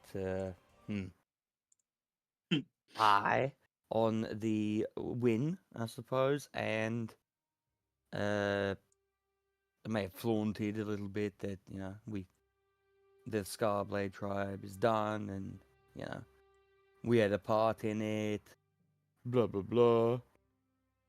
He wasn't very impressed. He was more apprehensive. It's gonna cause trouble more than anything. Is that right? Yeah, there's always a chance of that. You know, when these tribes, you know, when these things happen, everything gets a little bit riled up, you know? No one wants to be seen as weak, and a slight on one tribe is a little bit of a slight on the others as well. So you never know, but it's best to be safe, you know? I don't want you getting into any more trouble, you know?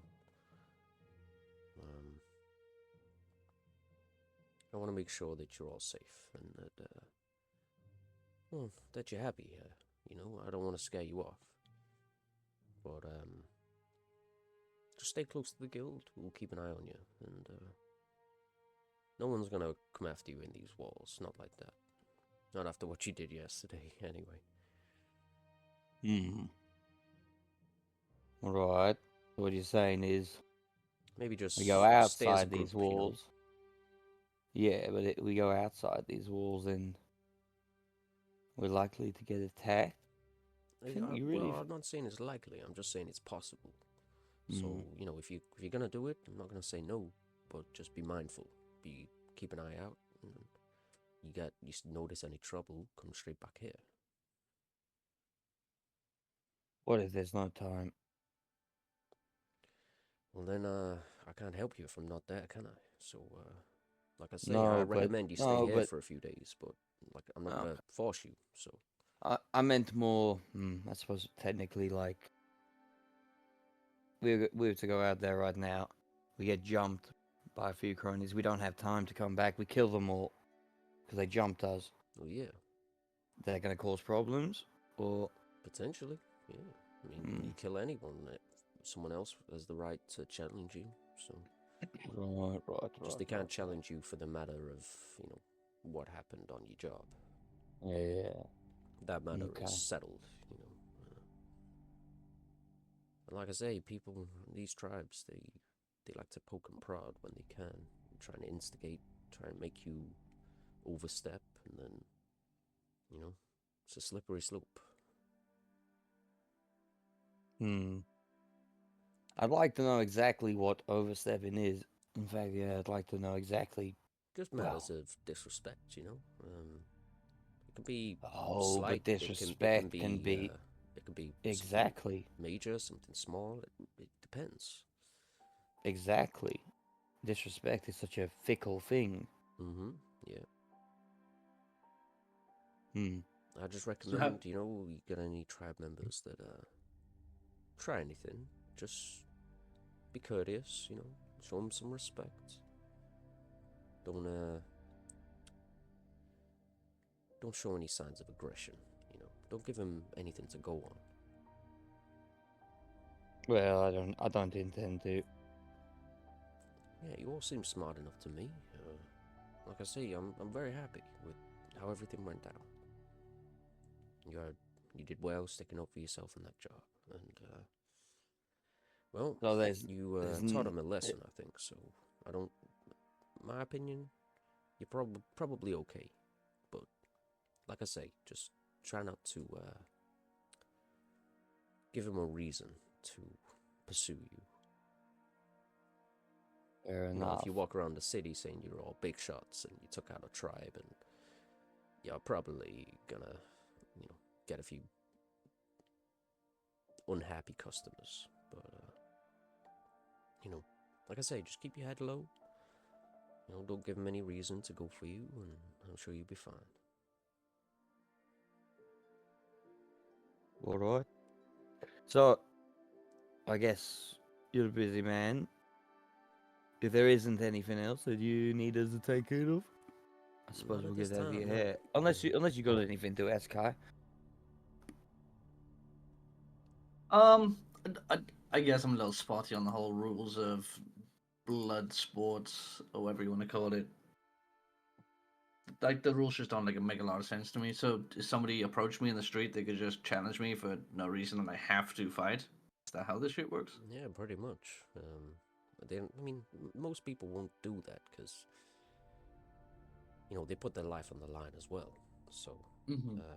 typically, it's made in a way that it doesn't incentivize people to do these things. It's more of like a, when you're backed into a corner, you've been disrespected, you need to show your strength, whatever it might be.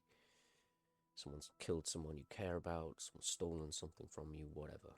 If it can't be resolved with words, it goes to a blood battle most often than not. And but you know, most people don't want to fight to the death over something trivial. So Like you said, there's a it lot has of its people in the own, city yeah, it has trying its to own make a name for themselves. deterrents for these things. It's just you know, what happened the other day is quite rare. You know, especially when it comes to the guild. So in terms of like rules and everything, well, there's the simple version and there's the more complicated version. You know, you got anyone has the right to challenge someone to a blood battle. If you do, they have the right to kill you if they win, and vice versa. You can spare them, you can show mercy, but you know, most people take that as the worst result than death when it comes to these tribes. But you can name someone as your champion, but bear in mind if they lose, that person has the right to then kill the original challenged person. So, for example, if Barak killed me last night, then he would have had the right to just have Saria be killed because she's lost the challenge by default. But I was pretty confident, so don't you worry about that. But just bear in mind, you name someone as your champion. That doesn't mean you're off the hook. Like, just to ensure that, you know, you don't get kind of like a loophole. You know, whoever's been challenged is, you know, the main person of interest when it comes to these things. Yeah, of course. You obviously can't name a champion who's not present as well. If you get caught out on your own, then you're stuck. You're gonna have to fight. You can't name someone who's in another continent or even in another city. What about the same city on the other side of the city? If they can be summoned quickly, then probably won't be an issue. But for the most part, the battles take place as and when they're declared. Okay. In terms of the chieftains, they have the right to overrule a blood battle, but only if they make the challenge themselves. A chieftain who does a blood battle puts his tribe on the line, so again, it's a way to decentivize them to step where they're not supposed to. What if I were to flee before the battle began? The blood arbiter would kill you pretty quickly. What if the blood arbiter wasn't there yet? They'll be there. You don't make a challenge without a blood arbiter present. Okay, so it's more something that's planned than. Yeah. Hey, If you you want to make bumped a into me in the challenge, then you street. go and you get a blood arbiter to Okay. accompany you, and then you make the challenge. Okay, well, it makes a lot more sense. I just kind of pictured people walking down the street, bumping into somebody, making them drop their fruit or something. It's like, hey, I challenge you to a blood battle. You know? No, it's not quite as spontaneous as that. It's I mean, they might threaten for such a thing, but typically they'll kind of go away and make arrangements with the Worgen tribe and come back with the arbiter. So what happens if no arbiter is involved and just regular old scrap in the streets ends up in someone killing the other one? Yeah, it They don't happens do- a lot, and that's typically what sparks these blood battles. You know, friends, and Right. relatives coming for revenge, and whatever it might be. But once the battle's been done, that's the end of it. There's no compensation for people who've lost someone or whatever it might be. It's just this is the outcome. It's kind of like it's their form of justice, basically. I mean, I guess it. And Sorry, sorry, what? go ahead. He just says, it's a little more barbaric than what you might be used to back home, wherever you might be from. I imagine like Valewild or something. I don't know, but yeah. I mean, this is how they resolve conflicts. You're not going to find people getting arrested or thrown in prisons. They don't have time for that. This is, they don't want blood feuds happening for years and years and years. This is it's a pretty efficient way to nip things in the butt, No, I agree. I agree. It is efficient. Settle things quickly and definitively. Yeah. Like I say, you don't cause any trouble. You're unlikely to get challenged. But you bump into some, asshole orc on the street, and he starts attacking you, and you kill him. Maybe someone might come after you, some of his friends or whatever it might be. But if you just walk away, I mean, there you go.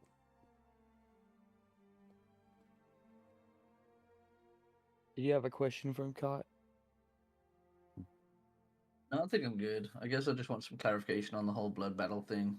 I'm not sure I can stay cooped up in this place for like a few days longer, so I think I might stretch my legs in the city, but I didn't want to be getting pounced on by random people. No, I'm sure you're fine, Kai. Word's beginning to spread as well. That, well, let's just say you're not to be trifled with. So, Is that something we can try and curb? I'm not the most excited about my name being out there. no, It's your, not why your I'm here. name's not necessarily out there. It's just that I mean this in the most polite way I can. But you all stand out. There's not many people like you here. So, people will know you by your appearance and well, the deeds that you've done in the past couple of days. So, like I say, just keep a low profile and, try not to cause any trouble. If anyone approaches you and tries to cause trouble, just back away, and don't give him any ammo, and I'd just say, just make sure you're back here by nightfall. Maybe a bit earlier if you can. I'm not sure when Rygora may want to speak to us, but it'll probably be later on this evening. You see, he kind of rubs his temple a little bit. He seems a bit stressed at the idea of meeting Rygora. Very well. I guess we'll stick around then. Yeah, I guess so. Okay. Oh, there was one more. I started to walk out the door. There was one more thing. Forgive me for my ignorance. But could you just give me a quick reminder of, yeah, the hallowed light and the way it works over here? Oh, okay. Well, Hallowed Light is kind of an order of like necromancers and clerics, paladins, things of that kind. Most of them are undead. Not all of them, but most. They all serve the new god of death, or Rhea. Came into power after the fall of Zythrax, the first god of death. Much nicer than the prior god. I'm sure. But yeah, they have a temple down south. It's about maybe 10, 12 days travel. Depends how you go about it. But just down south. I mean, I can't say I've ever been, but I've been to the one in the Reach, and well, that one was a little more pleasant from what I heard, what I hear of the one here. Each of them are ran by a particular powerful necromancer. They each have a title as well. Over here we've got the Will of Death. What's his name? Isaac, I believe. He walks over to his desk and rubbages a bit, and he says, yeah. So, name's Isaac Arathis. It's the Will of Death. He is kind of who runs that temple. And then up in the Reach, you've got the Angel of Death. That is Salazar Thane. And then down south, we've got the Shadow of Death. But I don't know who that is. Never been to the den, so not too sure on that one. I see. Well, thank you for that insight. Yeah, no problem. You got any more questions? Happy to help. So, what was those first couple of names that you mentioned? Isaac Salazar Arathis. Fane. Isaac Eisen- Arathis is the Isaac. Will of Death, and then you got Did you Salazar say Fane Isaac? as the... Yeah, Okay. yeah. Isaac Arathis. It's the Will of Death. And then you got Salazar Thane in the Reach, who's the Angel of Death. Just a title, you know. I mean, don't get me wrong, they're incredibly powerful necromancers. Sorry. Do not sorry. get on their bad side. But sorry, the last one more time. So I'm writing this in my head, but Salazar Salazar- Thane, the Angel of Death. Just making sure. All right, cool. Not gonna lie, every time you say Isaac, my brain goes, Isaac! Finding of Isaac. Yeah. But yeah. Sorry, again, you said Salazar Fane, Angel of Death, things like that. What was Isaac's title? The Will of Death. The Will of Death, yeah. The Will of Death. Thank you. Yeah, he's not actually called Will. It's just, you know. Oh, okay, thanks. Oh, sorry, I made a joke there. That's very funny. I think Rue would have liked that joke. Yeah. But no, thank you for Rue the just Flashing information. in the background. I mean, it looks like we're gonna be in the city for a little while, so I think it's important to like try and understand what's going on here. You know, how to keep out of trouble. So yeah, I appreciate the info. No, you're very welcome. Happy to help anytime you need anything. So, yeah, well, I'll be seeing you shortly. I'll give you a shout when, well, if we get summoned. I imagine we will, but we'll see. I'm not looking forward to it, but I've got a feeling Well, I'm in a bit of trouble. So, no matter what happens, you know we got your back. So yeah, if you come with me, I'll brief you on what to expect. But I gotta say, please do not backtalk Rygora. This is another league that we'd be stepping into, so you know, just know your place, basically. You do not want to offend her. Very well. We are here at her behest. She says the word, we disband, we're gone. Yeah. But we'll see.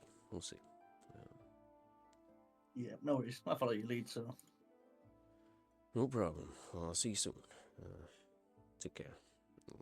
Guide you back out the door.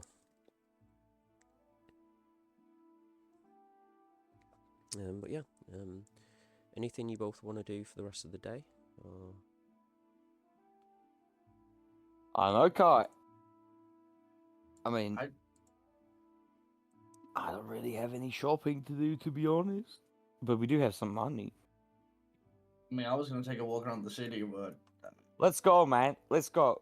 Let's go take a walk around. I'm gonna look for a shop, yep. even though I just said I don't have any shopping to do. Yeah, what kind of shop are you looking for? Honestly,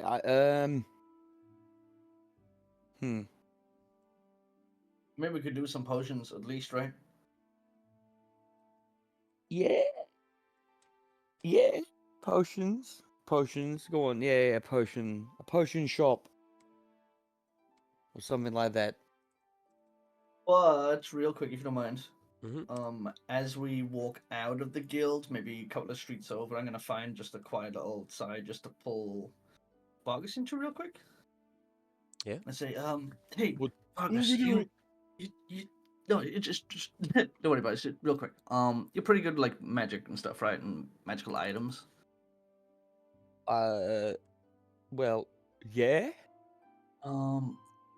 Well, I got this in the mines, and I was wondering if you could take a look at it. And I'm gonna pull out the small little gold pouch. Say, I don't understand this thing. I mean, look what happens. I'm gonna try and pull like a coin out of it. Yeah. What happens? Okay. What happens when I pull a coin out? Nothing. It doesn't bite me? No. Okay, can I try and empty all the coins out of it? Yeah.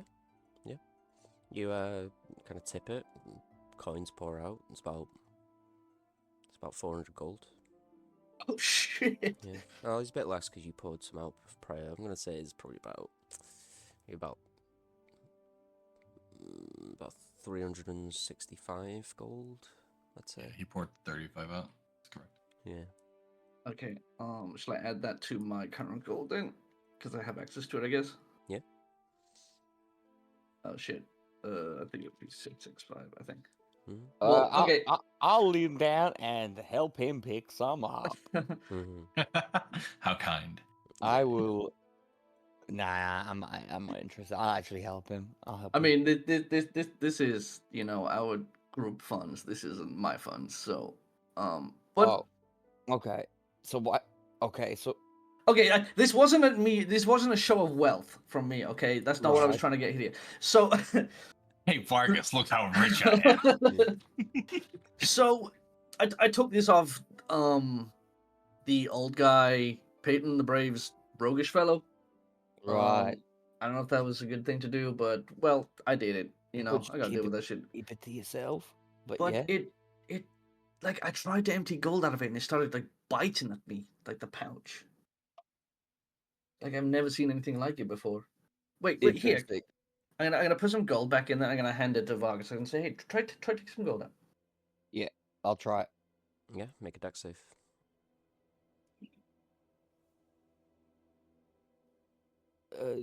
The dex save.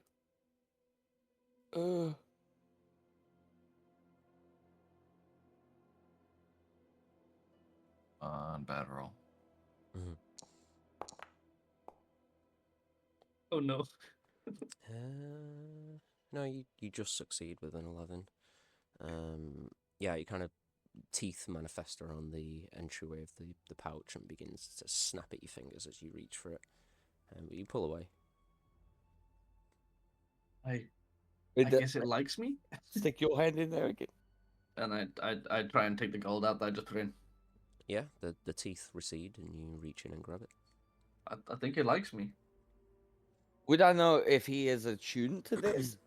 Is this No. something this is attuned? It's not Okay. attunement. I'll say you both spend like the better part of an hour messing with it, figuring out how the item works, and essentially you take a short rest with the item, and you both learn how it functions. So this is how it works. If you all want to read. Pouch of nibbling. I like that name. I mean, I guess thank you for the help. I guess it kind of worked. So I'm guessing if I were to store my gold in this, then that anybody trying to steal from me would have a hard time. Yeah, I think so too. Great, let's go shopping. That thing was definitely gonna have a bite out of my hand if I hadn't have pulled it away. Yeah, sorry about that. I couldn't think of another way to show you that I wasn't just batshit crazy.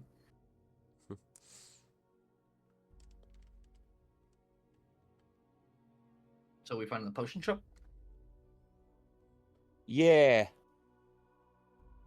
I would like to try and find a potion shop. Wait. I look Oh. at him with a little bit of a. Can I do an insight check, like sort of a backtrack a little to an insight check on that's our money? Oh, No, because I feel mean, like you've got Vargas your share of the money. just yeah, but Vargas just realized that he was putting gold into a pouch that was nibbling at him, and he just asked me about it. So why? So is all that gold? Actually, no. I suppose he's sharing it. Fuck it. We'll move on. So so what I was meaning when I said that is like the money I got from dodgy means. I'm not just trying to keep it for myself. I'm more than happy to share it for party reasons. Right. I wasn't saying it originally belonged to us or anything. I was just saying that. Right. Either way, it's fine. But yeah, maybe don't. I don't know. Yeah. Yeah, just keep the pouch between us two. I don't want drama in the guild. I don't think there'll be drama about it. Just don't let anyone stick their hand in there and get the hand bitten off. Then there might be drama. I'm thinking more about Peyton. If he sees this thing, he's probably gonna be Oh very yeah, cross. yeah, you're probably right. He did search his friend and said that it was missing. Yeah. Who's gonna pay for the funeral? Yeah, he specifically said that those are the funds that his friend made on his last few, his jobs since becoming an adventurer, and he was planning to send it back to his family. I'm trying to And guilt trip me, now DM. his family will think he was a failure. I'm trying to guilt trip me, DM. I'm just repeating what Peyton said to you. But yeah, there's a chance that his family already thought of him as a failure, so it doesn't change much. I mean, the way I think it, if that was my cold dead body laying there, I don't think anyone would think twice before taking my shit. So Yeah, Peter was carrying behind the fucking, you know, barricade or whatever. He didn't give a fuck until we turned up. That's right. All right, let's go out. Let's go and find it. Yeah, oh, we already are out. Never mind. Yeah. Cool. Yeah, you head around the city, you shop around a little bit, and you eventually find an alchemist. You kind of head inside, and there's a little halfling kind of at a desk with a bunch of like vials and potions and stuff all over the walls, big vats of like chemicals being mixed in like a big, huge like cauldron like contraption. Yeah, and then nudge the Vargas forward. bell kind of rings as you enter, and yeah, the halfling says, "Oh, hello there. You Good day. you new? Never seen you before. You need some potions? What you after?" Yes. What do you have? We're looking. I mean, obviously, we're looking for healing potions and stuff like that. But we would be interested if you got anything else. We got a little bit of to splash around. Yeah. I mean, I got some healing potions. Got a few others as well. Let me have a look here. So yeah, he shows you 5 healing potions, just basic potions of healing. They're 50 gold each, and then shows you a. Let's see here. What's reasonable?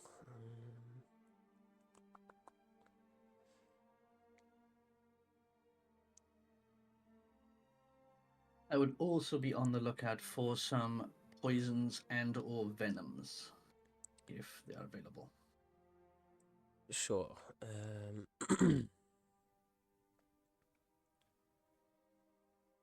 Yeah. Shows you a. Yeah, shows you a potion that seems to be kind of filled with like a strange, thick kind of gas almost. It's still liquidy, but it's got like a vapory kind of appearance as well. He says, "This is a potion of gaseous form. It'll turn you into smoke for a bit. Much more expensive though, 300 gold for this one. It's quite rare. That is pricey.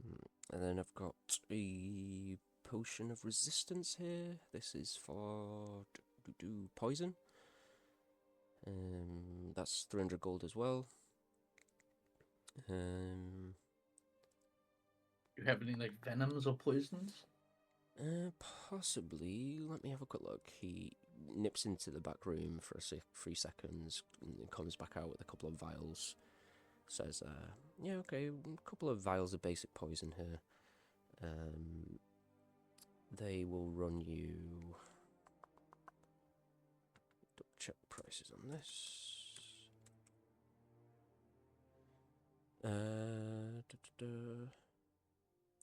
They'll set you back 50 gold each.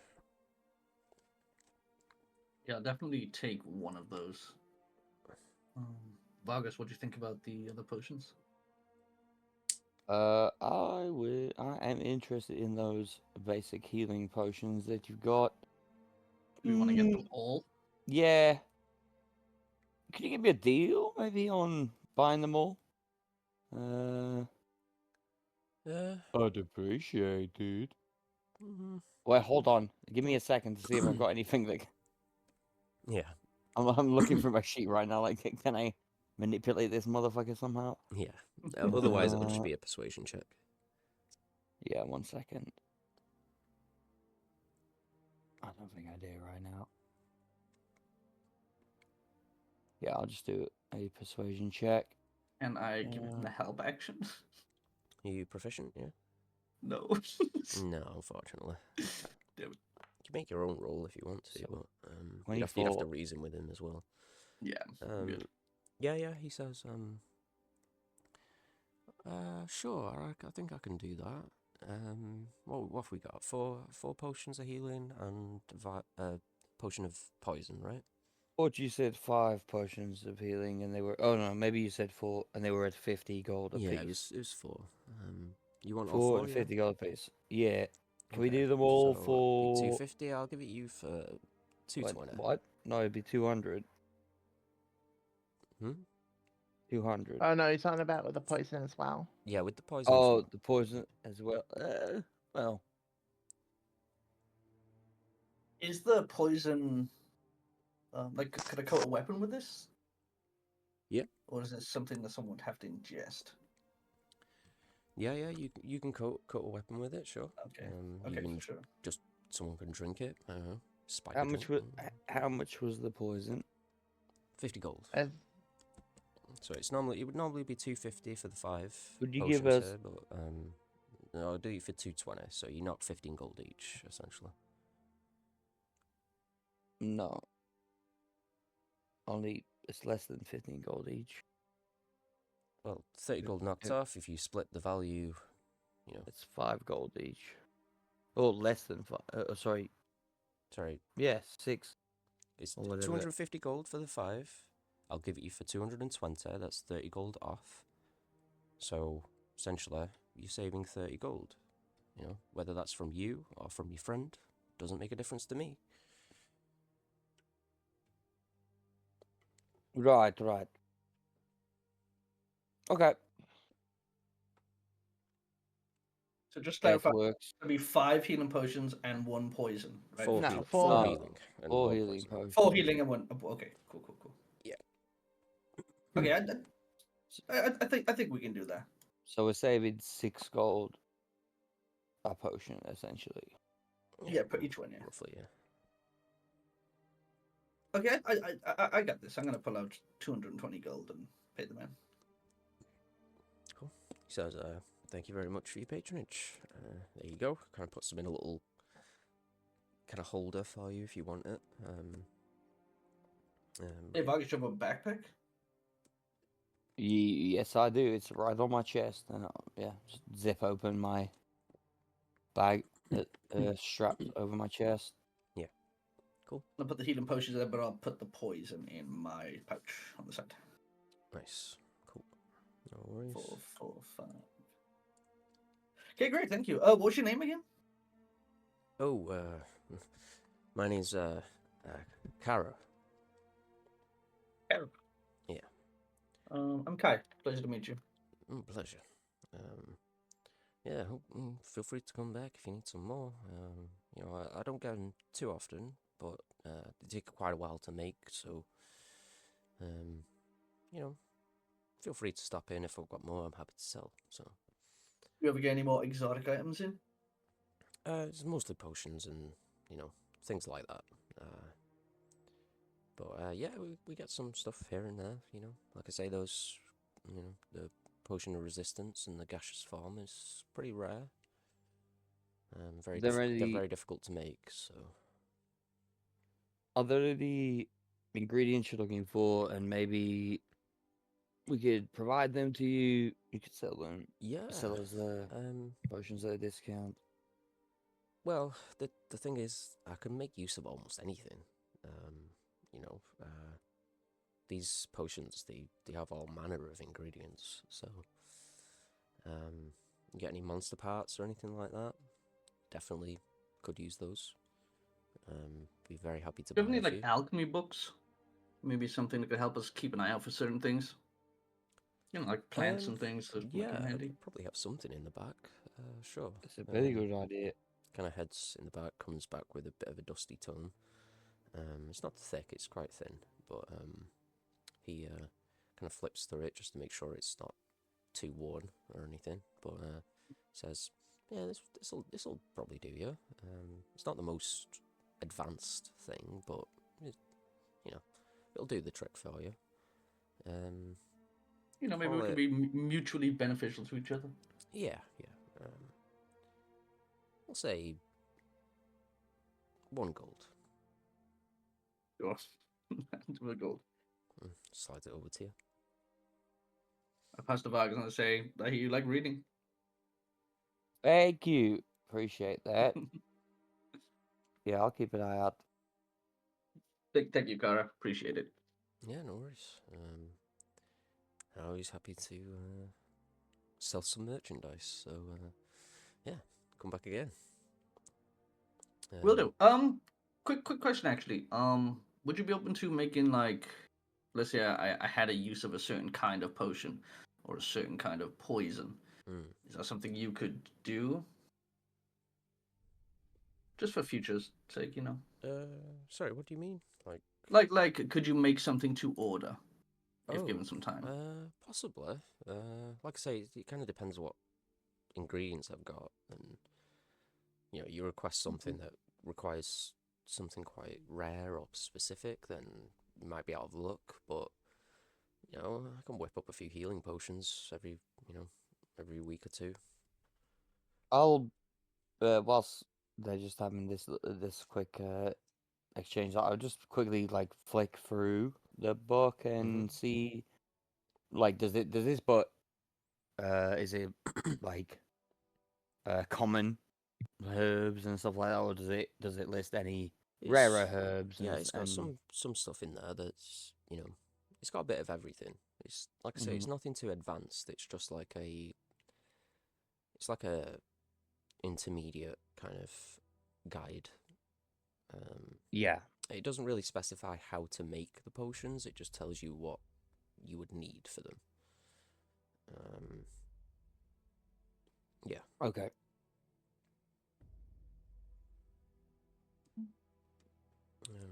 But yeah, he says, happy to do business. But yeah, you get any requests, feel free. But like I say, it's kind of dependent on a number of things. Yeah, of course. There's a few things in here that I'm sure we could find, even at a glance. I've seen some of these before.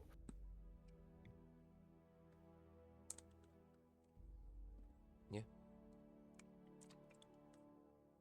Well, thank you, Clara. Pleasure to meet you. Yeah, no problem. Come back again. Looking forward to it. By the way, are you who I think you are? Nope. And I walk out the door. Who do you think? Who do you think we are?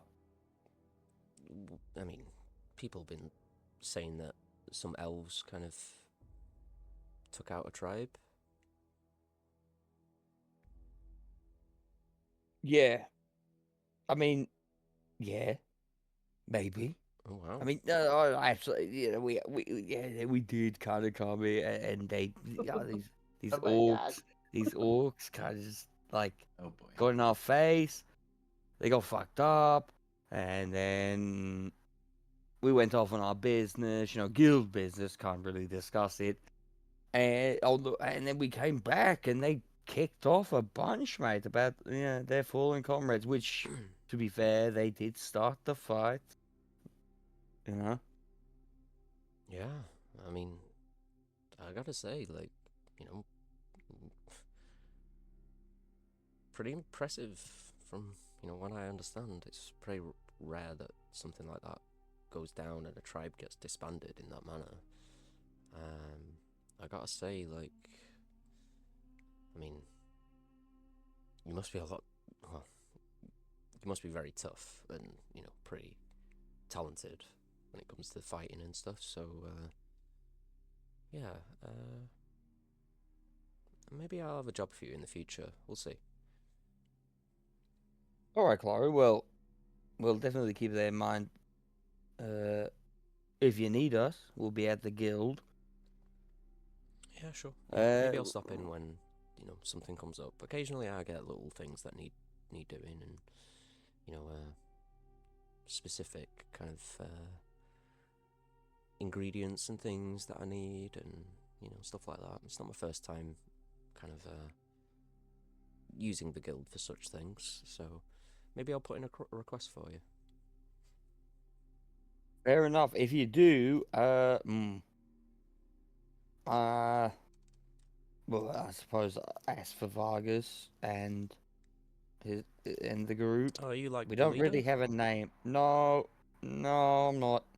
We don't people want us to make a name, and I don't really know what it should be, but we're gonna figure that out together. Yeah. There's a few of us, and yeah, I feel like we got a good thing going. People Yeah. seem to like us. Yeah. Well, you hit the ground running, that's for sure. I've heard you new members, so yeah. I mean, you definitely made a statement. Imagine you might even get quite a few people requesting you at this stage. We'll see. But yeah, something pops up, I'll be sure to shout for you.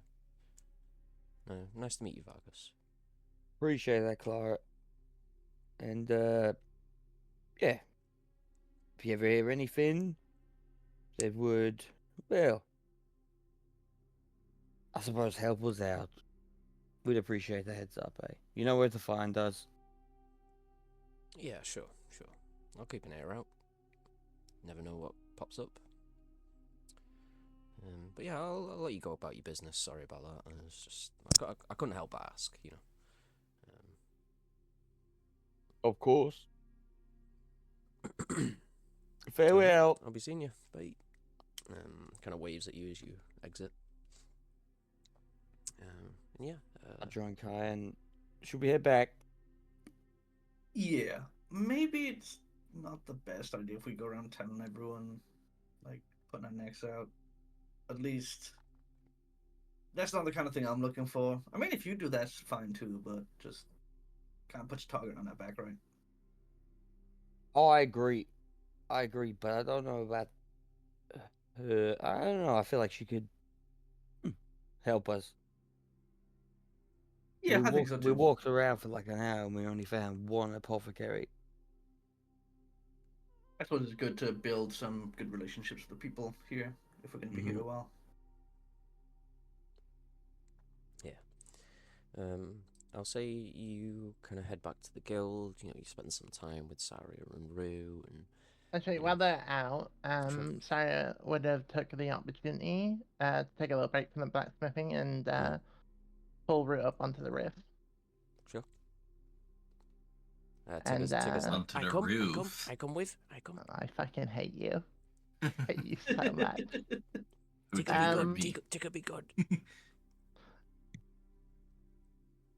No, you. And Sarah will just sit down next to her and Are go. you letting Tigger come or no? No, Tigger. She would go. Aww. Tigger, you stay here and guard my work that I've done so far. Okay, I got. I be good. He looks a little sad, but happy in a way that you've given him something to do. But yeah, he sits down in front of the forge and just stares at it. Okay, and then Sarah will pull Rue off. Okay. And when we get there, is to sit down and go. Been a heck of a few days. Yeah, it's been something. That's for sure. Yeah. I mean, we're surviving, and we got some good companionship, I think, in those two guys. Yeah. I will definitely say that I have felt the strain from the past few combats that we've had. Right. You keep them fed, yeah. Yeah, for the most part, I do definitely. I feel the rune. The rune is definitely helping. But it's not fixed all the time. I don't know if I take a few heavy hits like that in the future, whether it will hold up as well. Right. I mean, I'll do my best to try and kind of protect you.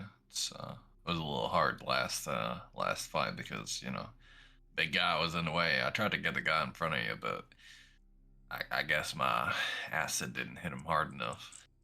Yeah, I mean, I think I can handle it. As I've done training with my mother to help fight I when the mean, rune fails, but when it does and I don't, you've seen what happens. I've shown you. yeah. Um, I mean, if there's anything I can do in terms of that, just let me know. I mean, I can try and make sure I keep you topped up when I can. yeah, I might need to go out hunting, maybe. Get, fill up a few more. The next day or two, I might slip away. And do that. Might want to see what's going on here and if we can be out like that. Yes, for sure. You might have a tail otherwise. And if you need me to go with you hunting, I'm down. I can turn into something, help you hunt. That would be very helpful. Haven't done it in the past few days. It's been kind of hard with everything that's been going on. Yeah, we've had a busy schedule, that's for sure. Yeah, I consumed my last vial last night, which helped a bit. It helped satiate and calm the rune down and bring me back to even keel a little bit. Are you But good as I on said, vials? Because I got these two, but they're filled with acid right now. But if you need some, I can. I have the ones that were filled before. They're just a majority Right. are empty right now. So Okay. I'll just have to fill them up when I go hunting next. Hopefully, in the next couple of days, and that should hopefully help. But Yeah. I didn't show it too much, but I got very close in that encounter to potentially losing it with the orcs. They knocked me very low. Yeah, I mean, I was a bit busy with one on me as well. He was giving me a right beating. Fortunately, I managed to use some of my natural healing to push me back up to help bring it so it didn't come to it in the end, but it was Yeah. definitely dicey there for a moment. Yeah, for sure. I mean, those orcs were some real work. They were. In fact, we had no preparation for them either. Definitely caught us off guard, I think. And then Sarah will reach into her bag and pull out the gem that she refined and was like, "Here you go, Rue. I know you like shiny things and you don't really care for money." And she'll give Rue the gem that she refined. Aw, thanks. That's so nice of you. I'll cherish it deeply. Keep it safe. I've got mine here, which I don't know if I think I like it the way it is, but I mean, now don't you know. have one unrefined and one refined, so doesn't best of both, Right. right? So Yeah. You're right. I think that's cool. Thank you so much, Saria. that's no problem. We've Damn, been now through I a wish lot I in had the. something for you. You don't need to get me anything. We've been through a lot in the short period of time we've known each other, so. Yeah, that's for sure. It's been I mean, it's a lot better than sitting in that shop. That's damn sure. All I will say is I appreciate having you and able to share this. My condition with you, it definitely makes it a lot easier to lean on somebody that knows than having to hide it from everyone. Yeah, same goes for you. I appreciate you, being around there, and I'm always here for you to lean on. I mean, matter of fact, I think I kind of like it when people lean on me. Makes me feel cozy. Yeah. Yeah, I just wanted to give you a little update though. It's been kind of hard with the other two around to find a moment to discuss and talk about it, obviously. Yeah, I mean, I think Kai's got his own stuff going on too, but I checked in with him last night, and I think he's doing okay. He seems pretty confident in chipper, so I don't think we have too Yeah. much to worry about. Vargas went off on his own somewhere, but I sent my friend here. I'll say as my bird appears on my shoulder.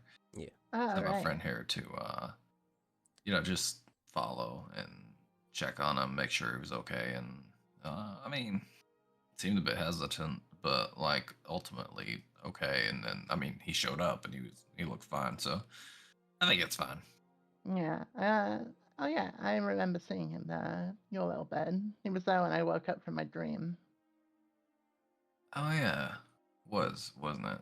Yeah, it was Kind of laying on me. flies around a little bit and lands on Sari's head. Kind of tweets a little bit. I think it likes you. I like it too. Have you named it? Does it have a name? No, I haven't really thought about it, honestly. I don't know. I feel like it already has a name, but I wouldn't know what it is. Can you not talk to? I mean, I've Enough? talked to it. Like, I asked it to go check on Vargas, and it did. Have you asked its name or? No. Hey, what is your name? Tweet, tweet, tweet, tweet, tweet. I mean, sounds beautiful to me. I don't know its translation. I think maybe I'll have a think about it. For sure. Sorry, I'll just take a big sigh and enjoying the conversation, and then just chill there with Rue for a bit before coming back down and starting to work on the shield again. Yeah. Once if it's soft, she'll ask and ask if basically asking if you need me to transform into something to just chill with. I know. Sorry, I was just very comfortable with Rue as is. Yeah. And I'll say, you work pretty hard with Besmos and Rue, Saria. But you get to a point where you feel like you've done about as much as you can probably do Can for today. Yeah. You probably need maybe a bit more material and, a little bit of kind of, you might have to kind of go back a little bit on some of the work to redo it, and, it's your first time working with this type of material For sure. and stuff, and Besmos is helping you as best he can, but he's not super clued in on blacksmithing, so it's a bit of a learning curve for the both of you. Back and forth. Yeah. But you're pretty happy with the progress you've made, though. And Besmos says, "All right, I'm spent. I need to get some sleep before I'm up in a few hours. So, we'll pick this up tomorrow, okay?" Yeah, sounds wonderful. I'll just give me a call when you're up. I should be around. Will do. Feel I free appreciate to it, Besmos. come and get me if I'm asleep or anything. Don't worry about it. Just give me a shout. As he's about to leave, I'll say I appreciate it, and I'll hand him 5 gold for his help. Sure. Yeah, you'll take it. He says, "Thank you. Don't feel like it's an expectation, though. I'm not." Oh no, don't worry. I'm just very grateful for your help. Okay. Well, no problem. Happy to do what I can. We'll be seeing each other soon. Sounds good. All right, I'm off. He gives a big Have a good yawn one. and heads off. But I'll say you all kind of have a meal towards, the late afternoon. Kind of rejoin up together, kind of go over what you've been doing for the day and catch up on a few things. And then, I'll do one last thing real quick, sorry. yeah, go ahead. It would have just been on the way home. Kai would have found some densely crowded people and looked for a mark among the crowd to try and do some pickpocketing. Ooh, okay, sure. Yeah, give me a stealth check. Stealth check. Man's about to get himself into a fucking blood battle, I swear to God. He's like, guess oh, we'll I don't try want to get that. into a blood battle on the streets. I'm gonna go Never- pickpocket some people. 25, never mind, he's good. Yeah, Okay. you Well, that's a stealth. yeah, Yeah. Yeah. Sleight of Yeah. hand now. you kind of blend in with the crowd almost perfectly. You're keeping a very watchful eye on who's looking at you, and for the most part, you're only getting glances or just drifting by people's visions in the periphery. And yeah, you come across a human. Looks like a kind of bardish kind of type, maybe like a noble of some kind. They've got a few people with them, but you find a moment to kind of slip in undetected. You kind of inspect them a little bit as you get closer, and you do see a small pouch on the waistband. Mhm. You want to go for it? First, I would like to. I want to cast Silent Image. Yeah. Over near the like an alleyway that's kind of near us, of just like the visage of a blood arbiter, kind of like walking with purpose as if they're going towards a thing. Yeah. And he's just gonna round the corner really quickly. Yeah. Nice. Just to try and keep people distracted before. So if I can do that, that would be great. Yeah.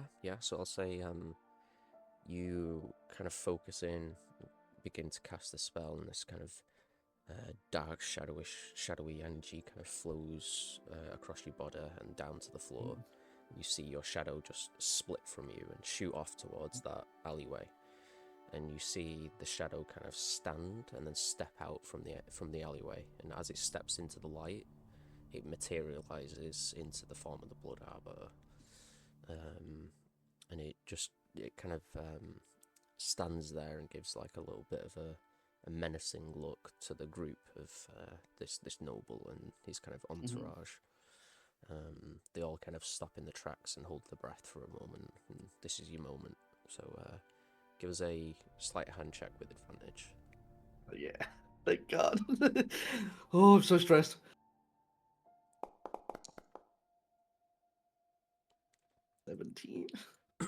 Cool. Yeah, I'll say you manage it with that. Are you trying to lift the whole pouch or trying to reach into it? If the pouch does seem heavy, I'll probably just try and reach in and see if I can pull something out. Yeah, I'd probably say that. Yeah, it's not too heavy.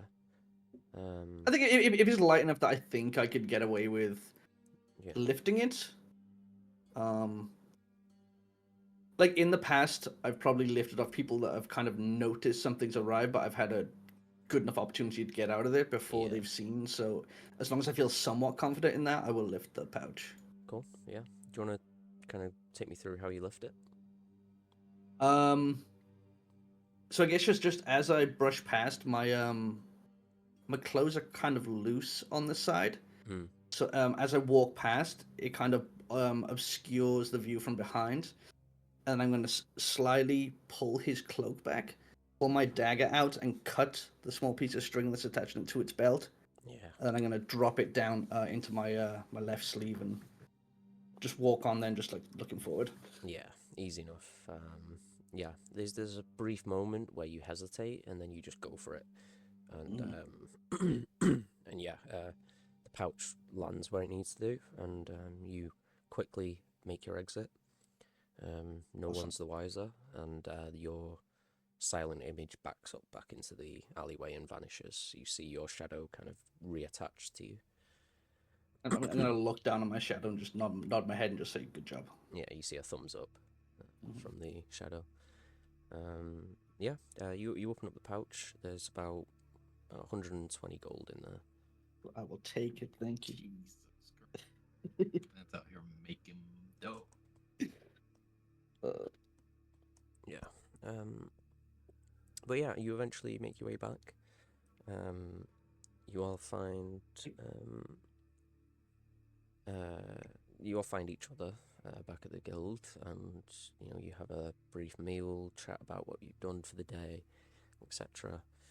And then before long, Oh, sorry, that reminds me. I'm gonna hand out a potion of healing, basic healing, to everyone. yeah, cool.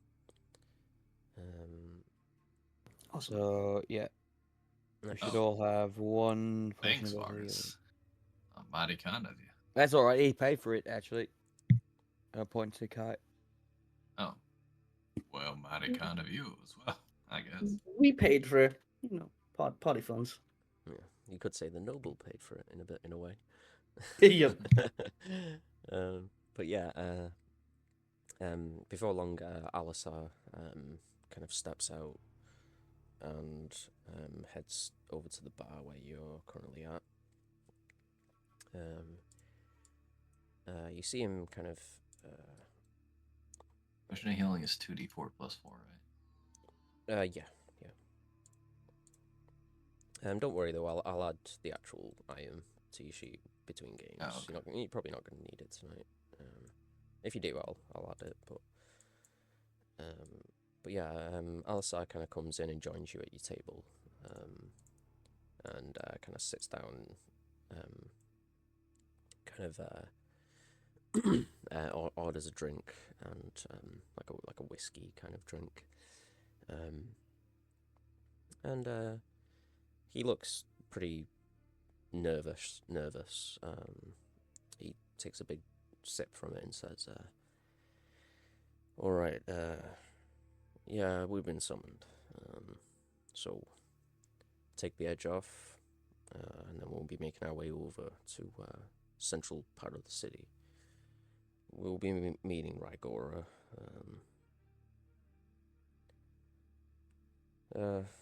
Yeah.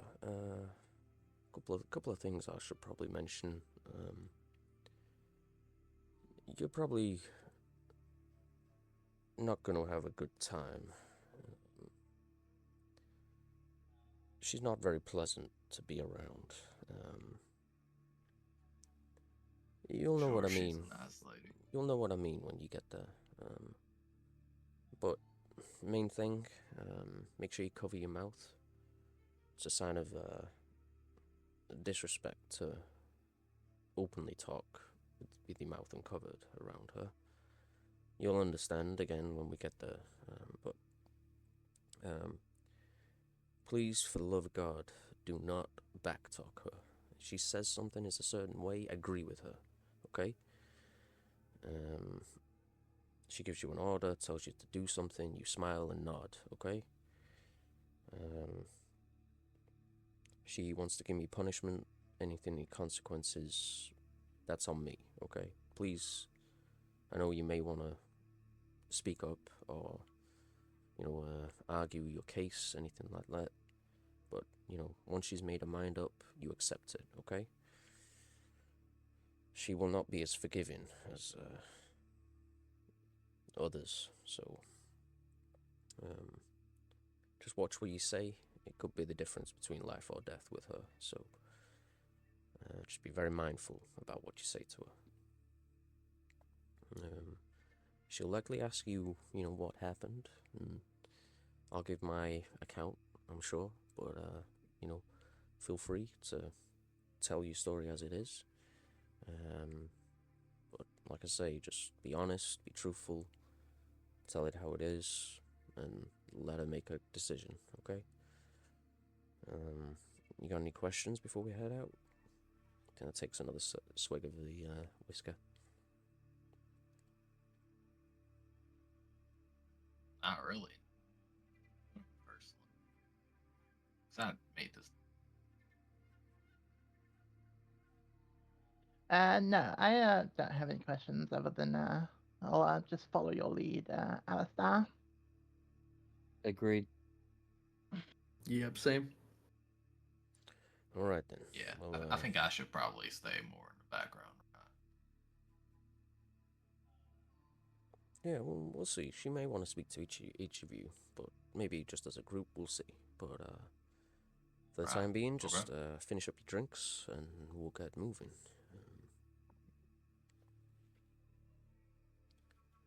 You notice as well that doesn't appear to have his weapon with him, or his weapons, I should say. Could we leave ours somewhere too? I don't really feel comfortable doing it, but that's what you think is best. It's up to you. They'll be confiscated when you enter, so entirely up to you. But I need this to work. You may get away with the cane. We'll see. But for the most part, if they ask you to leave your weapon at the door, please don't argue with them. Just, yeah, it's you know, I have authority in these walls, but I do not have much when it comes to Rygora and the Borgum tribe. So, Fair enough. it's entirely up to you if you want to leave your weapons here. I can keep them safe, or you can leave them with the tribe when you enter. I'll take mine up there. Yeah, okay. Don't. If you're worried about getting attacked on the way, don't you worry about that. My reputation goes pretty far in this city, so. Seems like she's the one worried about being attacked. Well, I don't think it's to do with a worry. It's more, it's a show of respect, you know. Or domination. Yeah. Maybe you're probably more accurate there, but yeah, you'll see why I'm a little cautious when it comes to this when we get there. Okay, let's get this over with then. He kind of downs the last of the drink and then kind of stands up and heads out.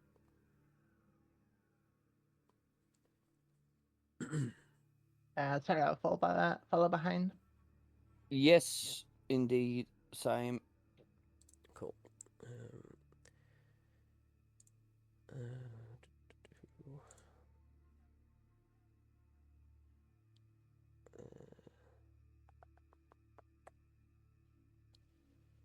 Give me a second.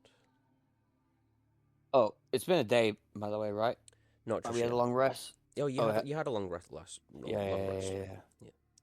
I'm just wondering if I can change my spells around. Yeah, you can definitely do that.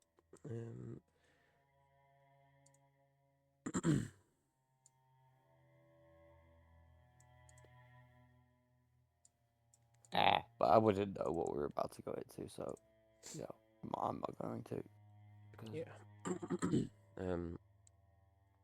So, Before we get close to entering, I'll just ask, hey,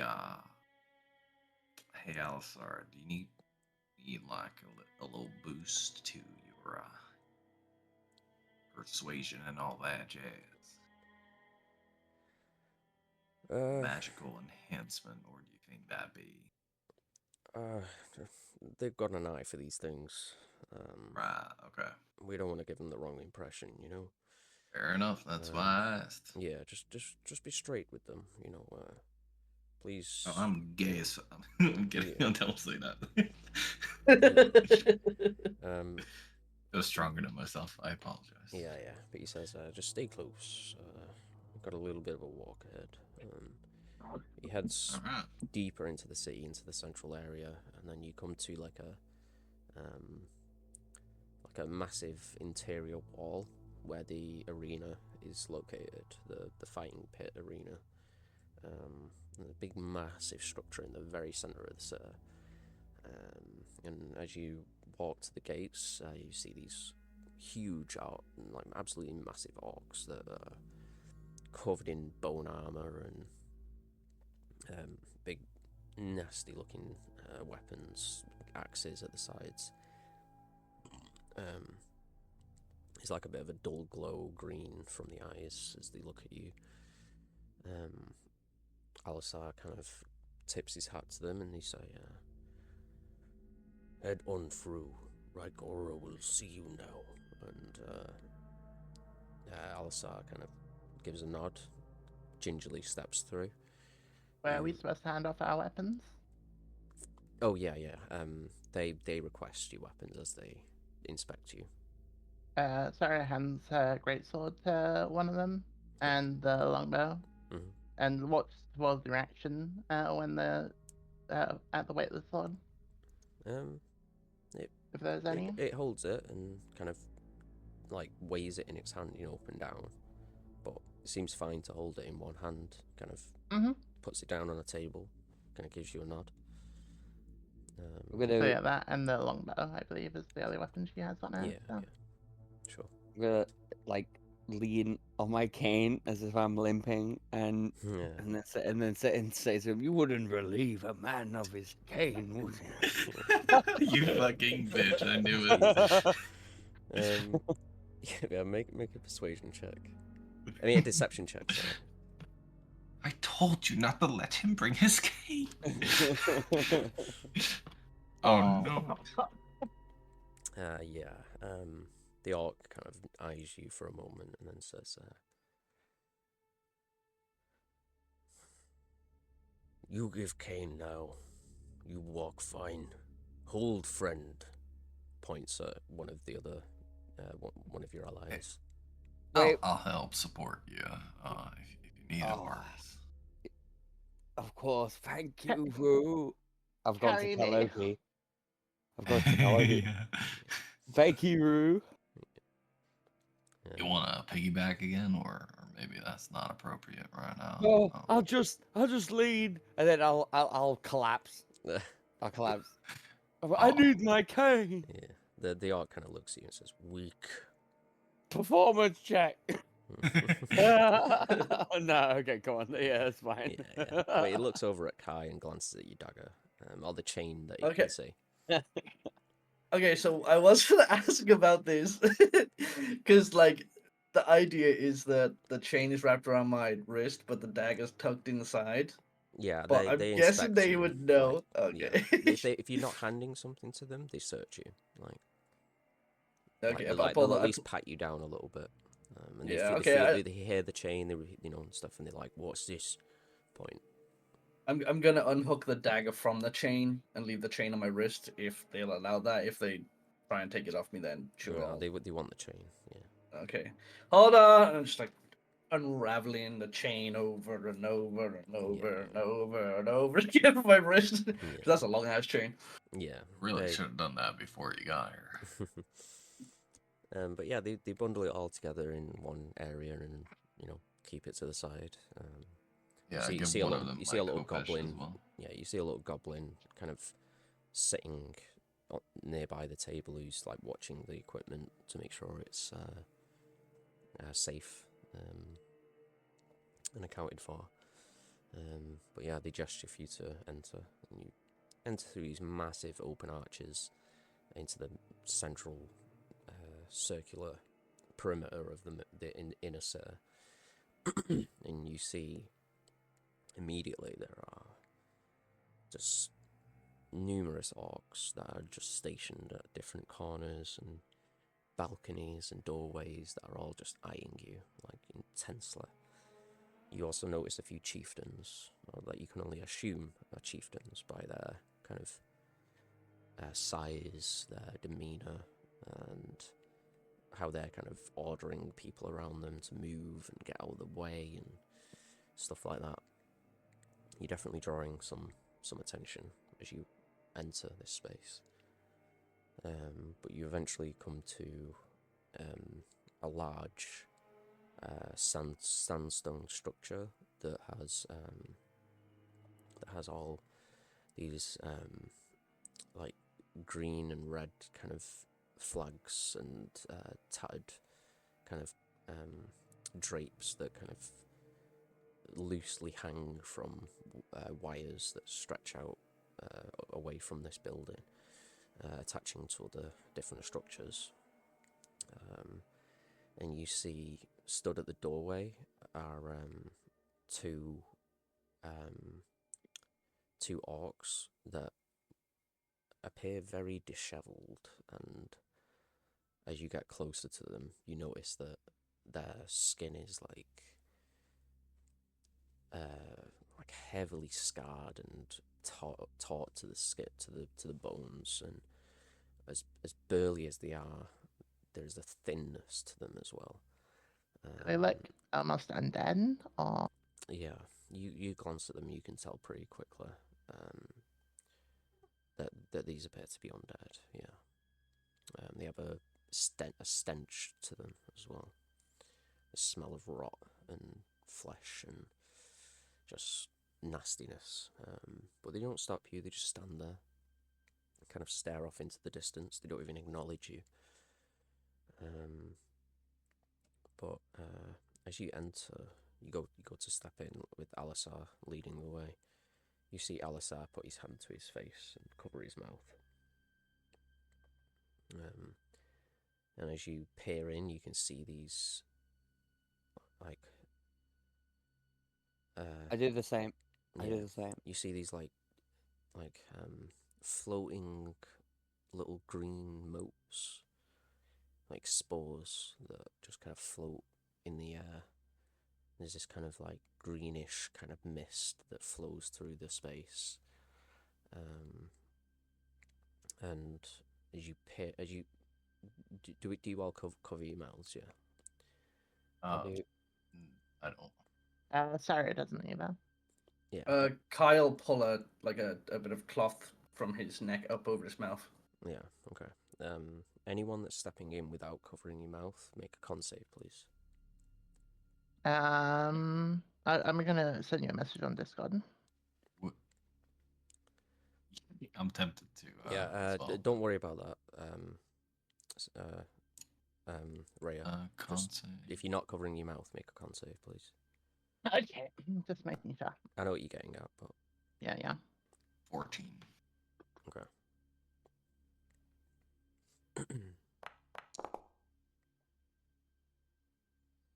20. Yeah. Okay. You both can't help but cough as you step into this space. The spores seem to enter through your nose and your mouth without you even breathing in. It just travels through to you as you seemingly step in without covering your mouth. Could I do something, Scott? I don't mean to interrupt. Yeah, go ahead. I will still cover my mouth as like a visual thing, but I'm going to open my eye of eruption. Yeah. And yeah, basically allow myself to I don't have to breathe. Yeah, I get you. Yeah. Regardless of whether you breathe or not, the spores will. If you're not covering your mouth, the spores will try and. I am covering my mouth. I am covering my mouth. So you're fine. I'm saying this is like a Yeah. an on top thing. I get you. Wait, maybe I'm a bit meta here. I don't know. No, don't worry. I feel like I would have seen like a gaseous, Yeah, like cloud, and I would have been like, you know what, I don't want to breathe that. So no, I totally get you. You just note that regardless of you breathing or not, the spores are potentially, well, not for you because you're covering your mouth, but for the others, the spores seem to naturally gravitate towards your mouth and try and enter your body. And as Alisar steps in right before you get a good visual of the interior. Would it make me cough though, Scott? Yeah, it would, yeah. Alisar glances back at Saria and Rue and says, I'm going to need you to cover your mouths now. All Yeah, right. sorry, that's it. All right. Thank you very much. And you see he's got a much more serious demeanour at the minute. He steps through the kind of mist and these spore particles kind of part. As you cover your mouth as well, you notice that the spores kind of move away from you a little bit.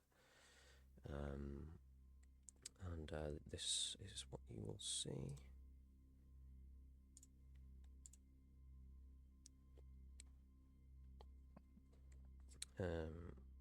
So What the fuck is that? yeah, so these are the two orcs at the bottom here that kind of let you in. They kind of, their axes part, and you all kind of step through.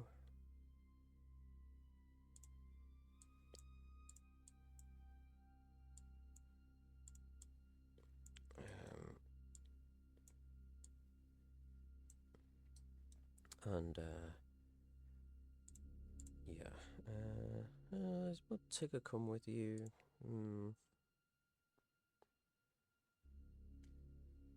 No, I think Tigger will stay behind. Actually, I don't think Alisar would have let him go. yeah, I don't think he would. Yeah. I don't think Kai would have thought it would be a good thing either. Yeah. But as you enter, you notice, firstly, Barak Scarblade is here, or the body of Barak is here. And you see like a dense cloud of these spores swirling around his body. You notice that the flesh is rotting away. Is it standing up or? No, it's lay flat on the ground. But you just note that it seems to be under some form of like accelerated decomposition. You see the flesh kind of peeling away and dissolving and turning into these spores that swirl around it. You see a blood arbiter to the side. At the back of the... you notice there are these large stone statues with like green glowing eyes. They seem to depict previous war chiefs. They're not like armored and holding shields like you can see on the map here. They're a bit more kind of tribal and like bone armor and things like that. But they seem to represent potentially these previous war chiefs. And you see at the back of the room there are goblins hanging from hooks on the back wall. Like hooks digged into their backs, and they are like squirming on the wall. They're not making any sound, but they definitely don't seem to be having a good time. And you also see two orcs that are in cages at the very back corners. They seem a little bit feral and a bit kind of disheveled as well. And then you see a throne. Quite a well-made throne, made of sandstone and inlays of gold throughout the seams and the edges of it. And perched on the side, on the armrest, is a goblin, a small goblin with a bone mask, like spiked fur coming off its back of its neck. It's got like a small staff in its hand and like green energy coming from its other open palm. You can't quite see the face, but it kind of twitches a little bit as you enter.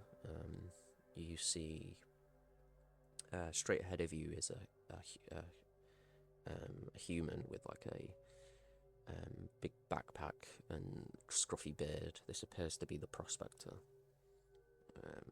that originally hired the guild.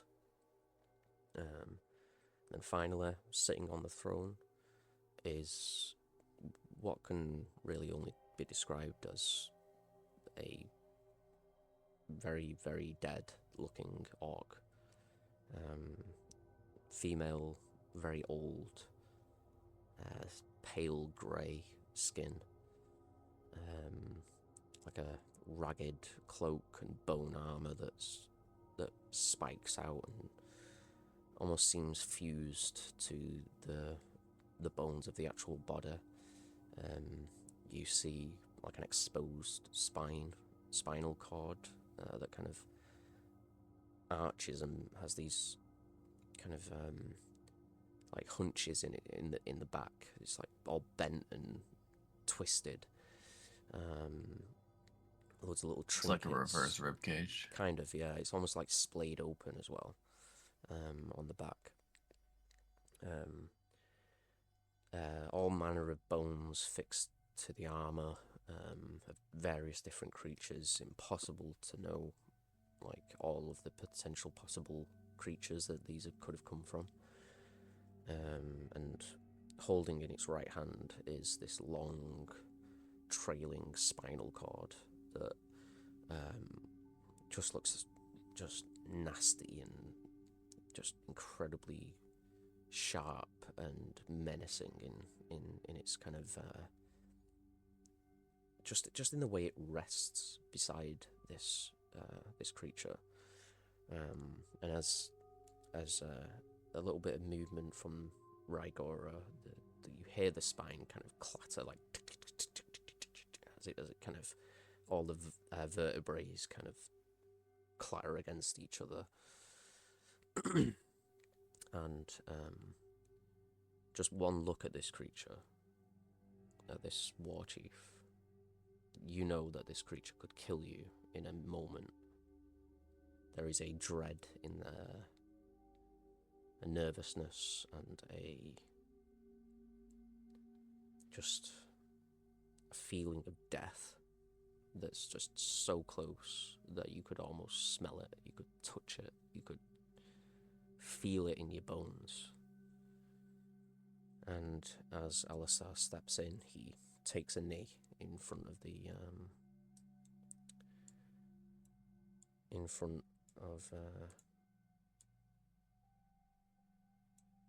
the throne, and Rygora. Yeah, just move you up a little bit here. I'd be towards them. Yeah, sure, wherever you want to be. Wherever. But yeah, Alisar says, Warchief, you summoned me. I brought along the guild members in question. I'm at your service. Kind of holds his hand out. You watch as this creature glances at him, eyes narrow and stare into his very soul, and you hear this kind of raspy breathing begin to come out of the mouth, this like that, and the eyes look up at each of you and notice that you all still remain standing. I was waiting for you to finish, but I was saying I was gonna follow his lead. Yeah. Sorry, I'll take a knee. Yep. Rygora says, good, Lord Thorn. I see you have been causing trouble again with my tribes. I will have you explain yourself and your little new members. We have a disbanded tribe, and I need to explain to the rest of the tribes why this has happened. Speak. As she holds her hand out. You see Alisar kind of shift a little bit in his spot, like he's incredibly uncomfortable in this moment. And he says, we were hired for a job to protect these miners up north. There was a collapse, a creature that attacked them. Many of them died, including a few of the members of the guild. We had some new members come in, and in a desperate situation, I called upon them to get this resolved. Our friend here looks over to the left, to this prospector, and says, wasn't very convinced that we would get this fixed for him, so he took it upon himself, without my knowledge, to go and speak to one of your tribes, the Scarblades. Now, I'm not privy to the conversation of the tribe, but it seems they wanted to take ownership of this job. After being hired for the second time for the same job here, they caught up to my guild members on the road, demanded that they submit, that they hand over their equipment, their Delverbot, and went back home empty-handed. Obviously, my guild members felt the need to defend themselves, and let's just say things came to bloodshed.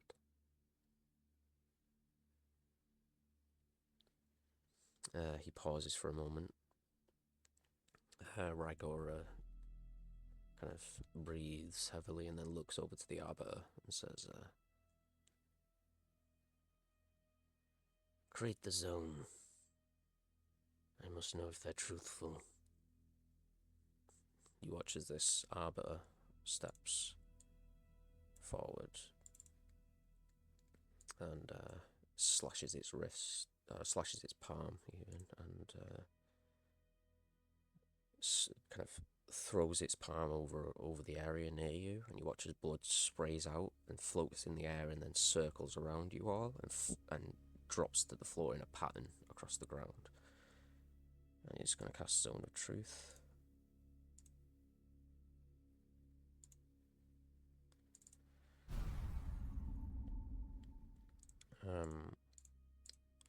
As it happens, she says, well, just before you roll, she says, okay. do not resist. And you get the impression that if you try and resist this spell, they will know. Okay, yeah, no. Yeah, sorry, doesn't try to. Okay, cool. Is everyone else allowing this to go through?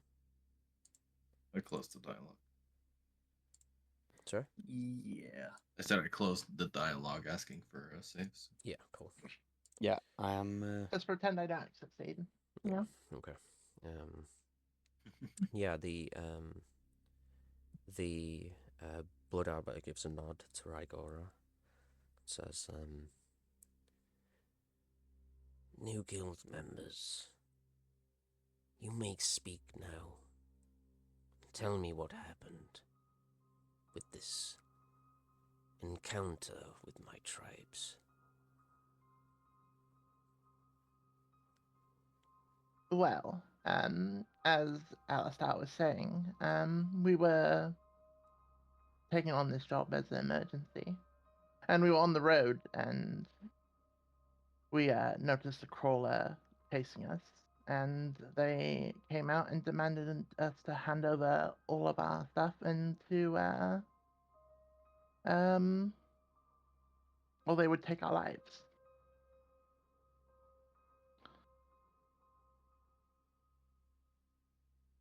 Yeah. I'll say, as you are going to say, take your lives, your voice catches in your throat. You are unable to say those words. It was more of if you They don't hand them threatened to over, hurt and us. yeah, basically they said we can offer you your lives if you leave us be and give us over all of your equipment for the job. Okay. And I offered them the same. Yes, they wanted everything from us regarding the job, not to mention taking credit for the job, which I doubt that they could have accomplished. And you see her eyes narrow. Really at did you. not have to add that to it. Yeah. Her eyes narrow at you for a moment. And just for a moment, you feel like the whole world just shrinks into this one space. And you just feel like another word from you could be your last. She looks at Kai. Very well. She looks at Kai. Well, we had no choice but to defend ourselves. They pulled up on us. They told us that we're giving over Rue here as if they're a piece of equipment. They're not. They're one of us. So, in my eyes, that's a threat on our lives. So we did what we had to do. We defended ourselves. What We do moved you on. say, Delverbot? They're no ordinary bot. I've come to realize. They're one of us. They're one of the guild. Step forward, Delver. Speak. If you can. Yeah, I can speak. What do you require of me? Answer me this. Were you given an opportunity to leave? To back down? Well, I personally wasn't. They were gonna take me, as far as I understand it. And your allies?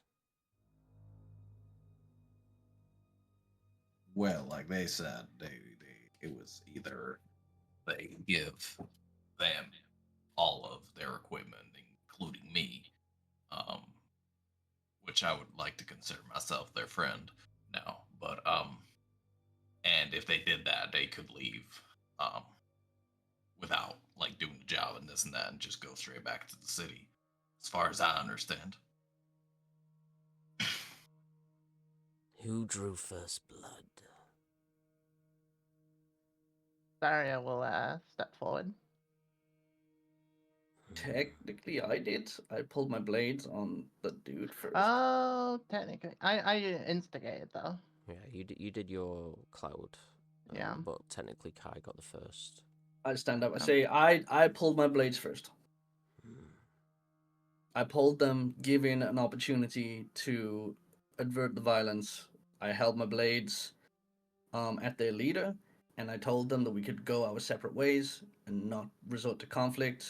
And he called for the attack to begin, essentially.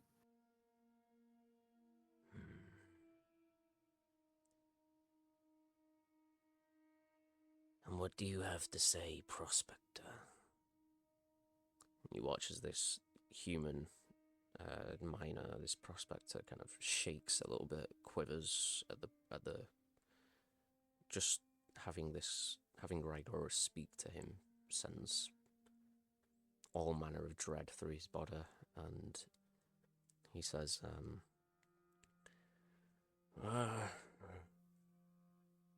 I didn't know this was gonna happen. I wasn't confident in the guild's ability to resolve this, so I thought I would hire someone else to help. And they assured me that they would help whoever the guild sent, so look, I'm sorry, I didn't think this would happen. Rygora kind of chuckles under her breath a little bit, says, well then, it seems we have truth being said here. Finally, a little clarity. It seems you're all at fault. Some more than others. Her eyes look at the prospector. You see him kind of quake a little bit, and like his eyes kind of squint as the spores kind of circle around him for a moment. She says, Alizar, you should know better than to disband one of my tribes. This is not the first time you have caused such an incident. Alizar lowers his head. She says, I forgave you last time. Circumstances called for it. But now, I cannot let this go unpunished. There will be consequences for each of you. To varying degrees, of course. To your guild members, you will make a donation of blood. She gestures to the blood abba. To Alizar, I require a finger. And that will satiate me for now. And you, little prospector, your life is forfeit. And she opens her palm towards this Prospector. And you see panic flush across his face as she's just gonna cast Instant death. Oh, blight on a peasant? Yeah, I'll do it. Yeah. She's gonna cast blight. I'm not even gonna roll a save because it doesn't matter. Yeah, you watch as panic sets in, the spores circle around, and you watch as, in a matter of moments, the skin begins to peel away and just begins to cough and retch and beg for mercy here. And you just watch as, in a matter of moments, he just clatters to the floor as a pile of bones. Rygora smiles and says, "Well, that's one debt paid. Who's next?" Fuck. Well, this is kind of awkward for Zarya. She'll go over to the Blood Arbiter first. Yeah. Hand out her hand. The Blood Arbiter draws its sickle. I don't imagine much comes out. Rue will stand behind her and put their hand on her shoulder. Kind of reassuring. The Arbiter slashes across your wrist, across your hand, and you squeeze your palm to draw blood. It's thick, kind of slightly darker, kind of coloured blood drips down into the air. You watch as the blood kind of hovers in front of you and this Arbiter. The Arbiter kind of twirls its hand and looks at the blood, and then its eyes dart at you, and you see like a kind of intrigue in its eyes.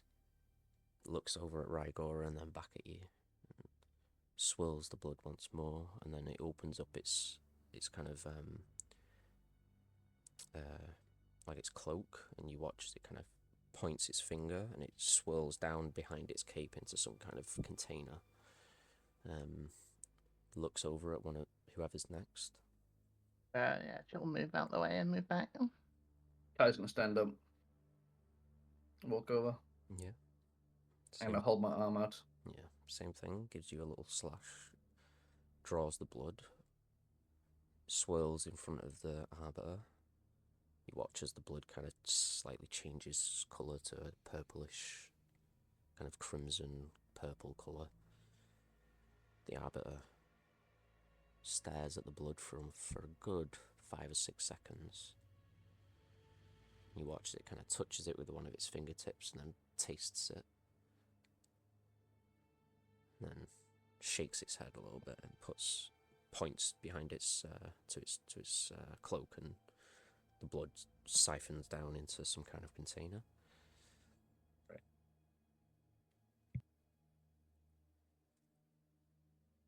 Looks over at Vargas. Vargas slowly, with hesitance, walks over. Yeah. The Arbiter Lets him draw blood. Yeah, the Arbiter kind of gestures for you to present something for it to cut. Whatever you prefer. Whether it's your hand, your arm, your leg, whatever. Yeah. I just I'll stretch a palm, my right palm. Okay. Gives it a slash. The blood draws. A deep red blood swirls in the air. The Arbiter looks at it. Pauses for a moment. Gives a nod and puts it under its cloak. It looks over at Rue. Alright, so I'm not really sure what you're gonna be able to get from me, but go ahead. I don't really. It looks at you, steps up and inspects your robot form. Make a deception check for me, please. I mean, I'm not trying to deceive. No, but give me one anyway. Okay. Deception. That full -1. That's a 6. Okay. You watch as the blood arbiter kind of takes a long while looking you over. Kind of touches some of that green liquid that kind of flows from you in areas. And puts it to its mouth.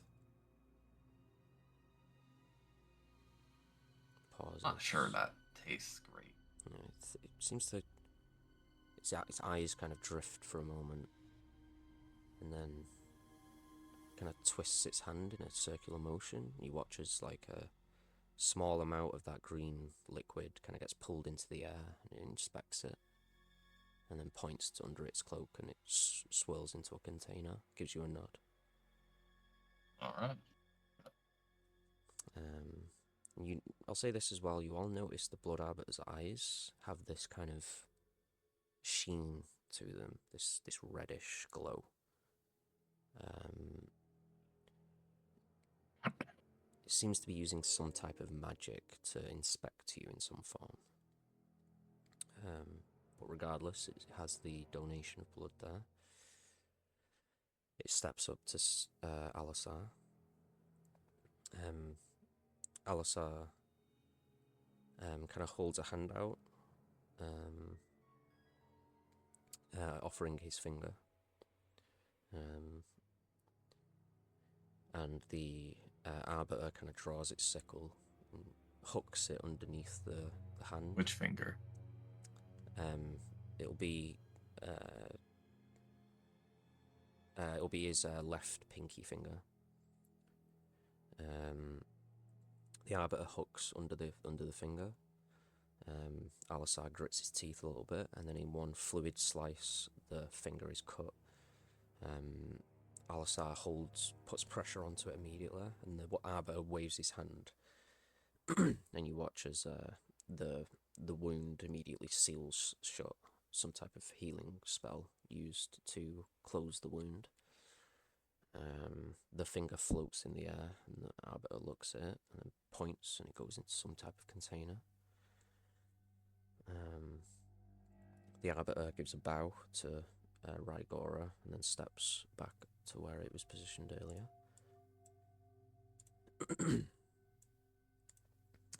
Rygora smiles and says, "Good. Very good. Be thankful I didn't ask for a hand, Alisar. Do this again.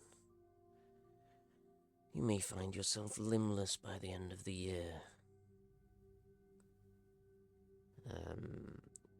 Or you may find yourself with the same fate as our friend here." Gestures to the bones on the ground. She says, "As for the matter at hand, Barrack Scarblade has perished. Through some fault of your own. I will request that you transport him." Alisar kind of winces a little bit and says, "I know where they're going." Rygora says, "Yes. Take him to the hallowed light." She holds a hand over to Barrack, and you watch as that deterioration speeds up suddenly as the spores kind of swirl around the body. The remaining flesh drops away, leaving a skeletal frame. And you watch as Barrack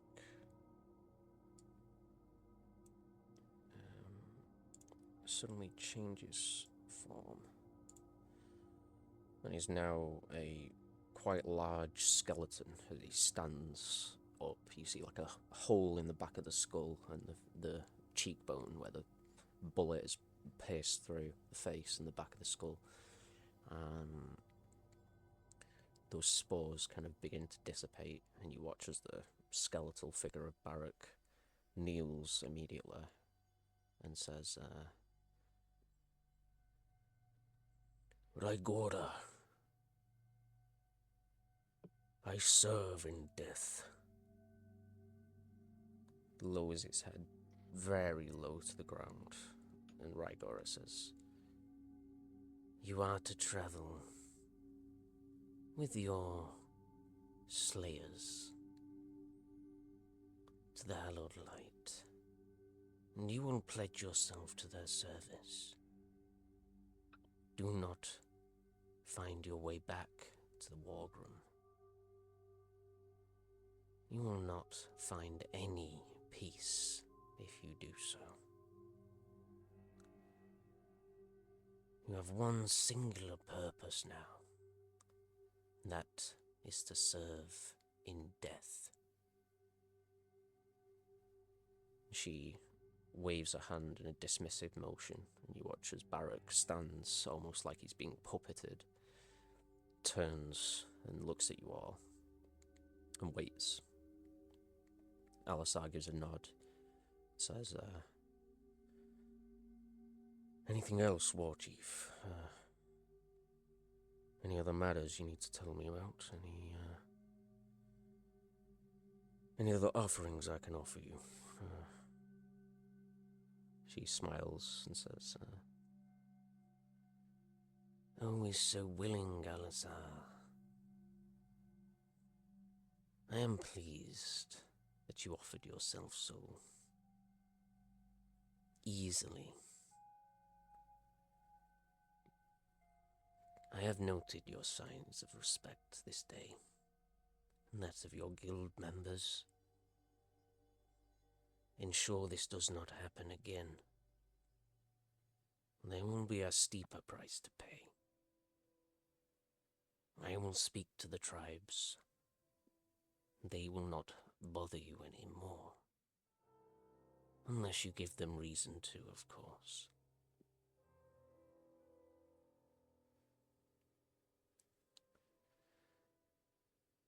Now go, before I decide to take your lives in the way I've taken Barak's and this human. She gestures to this goblin beside her, who kind of waves this staff, and you watch the spores kind of begin to kind of dance almost in the room, bounce and kind of part to create almost like a corridor, like a funnel for you to exit. Don't have to ask me twice. Yeah, you just feel this kind of pressure relieve off your shoulders, like you can finally live again. Rue will say, Mhm. do you need us to this human's corpse with us as well? Oh, wait, sorry, say again. What'd you say? Do you need us to take this human's corpse with us as well, or? Their bones are mine. All right, very well, thank you. Yeah. As you go to turn and leave, she kind of the last possible moment, she says, Vargas, Saria, remain, please. Alisar gives you a worried look. Sorry, I will just look at her with a probably knowing expression on her face. Yeah, you remain as well, Vargas, yeah. Alright, I turned. she'll step over the body and move up. Yeah. Yeah, I Sorry, turned to Kai. I've already I already started leaving, but I turned to Kai and I'm like, well, fuck. Yeah. See you in the next one, mate. Mhm. She says, as Can't move the my rest of them, character. I don't know what I did, but I can't move it's my okay. character. Hey, can you just move him? Oh, that's why. There's two of me. Why is there two of me? Oh, is there? I can I see only like see one. It's okay. Just go ahead and drag yourself out if you want again. it's weird, man. I like next to Alasar, Kai, and Rue, I see myself. Can you delete it? But no. Okay, don't I'll worry just then. refresh the page. No, I'll just refresh. No, don't worry. We're about to leave this scene anyway. Just drag yourself out again. It's too late. I'll refresh. Okay, never mind. Shit. But You sorry, yeah. can What keep do you need? going. What do you need from me? Yeah. No, What do you need from me? don't worry. We can just carry on. You step up next to Saria. You both kind of look at each other with, well, I imagine, some amount of nervousness and concern that you've been asked to stay behind. Sorry, has a fairly good idea why for her. Yeah. Rygora says, so, tell me, why are you in my city? I'm here for answers.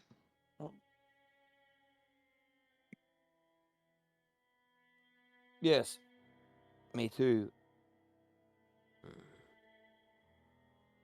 Are you being fully truthful? Are you still affected by Zone of Truth here? Mm-hmm. Yeah, I mean, I think so. Okay, cool. She says, I know what you don't. I know that you are not what you appear to be. My only question is, do you pose a threat to my city and my people? Should I be concerned about what you are? Daria will simply go, I have not hurt any of your people outside the people that have started altercations with me. Nor do I intend to do so in the future. She looks at Vargas.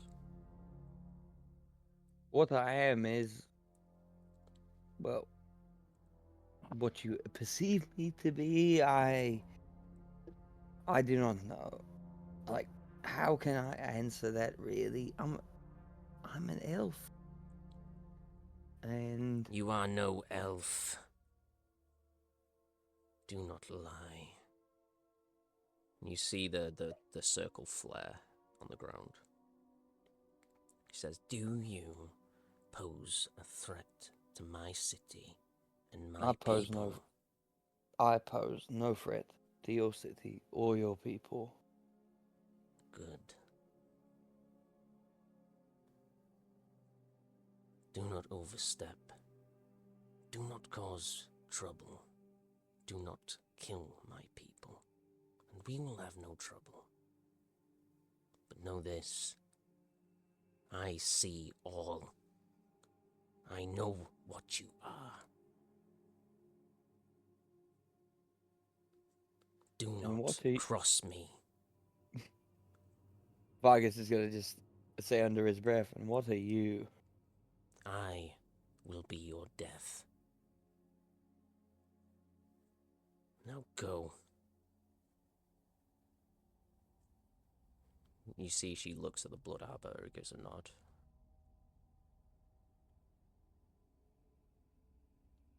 Very well. I think we should leave.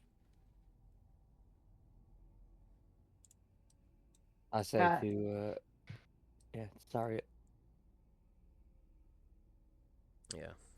As you turn and kind of briskly begin to exit, the skeleton of Barak Scarblade follows. And you all exit as the spores kind of part and then recede and then pull back in, and the blood across the ground dissipates, and you watch as the blood arbiter kind of steps to Rygora and speaks in her ear. Sorry, I will have a slight head tilt at Vargas. She wasn't expecting him to have a slightly similar reason to be pulled up. Yeah. But so what do you mean by that? Like, As in, similar the reason to why she was held back.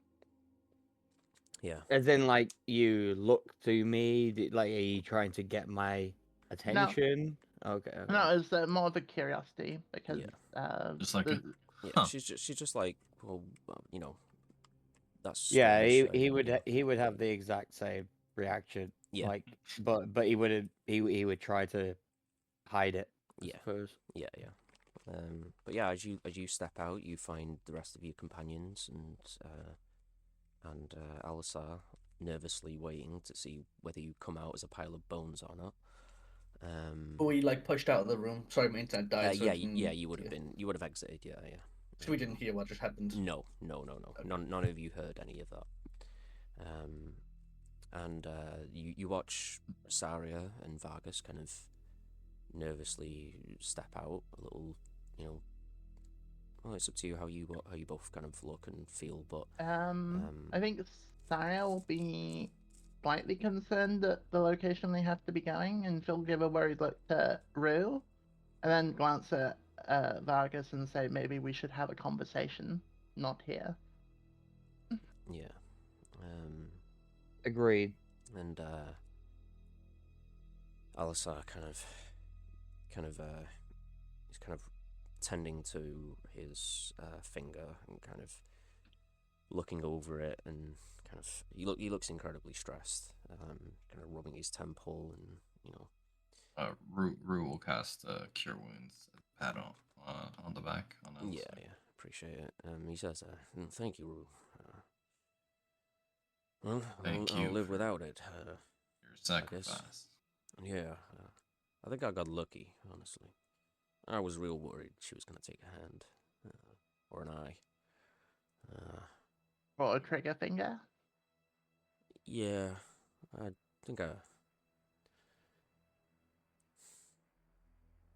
think she let me off the hook there a little bit. So, well, we all survived. I can't say same for the prospector, but guess he's not going to cause us any trouble in the future. So, I think we This got might off. sound cold. I think we got off pretty light there. So, I feel like he deserves it. All this shit happened because of him. yeah, I mean, I agree. I didn't wish him to die, but I mean, better him than us, I imagine. So, I'm glad Rygora could understand our perspective here. So, I guess we gotta take this chieftain and Barrack up to the Hallowed Light. So, I guess that'll be your next job.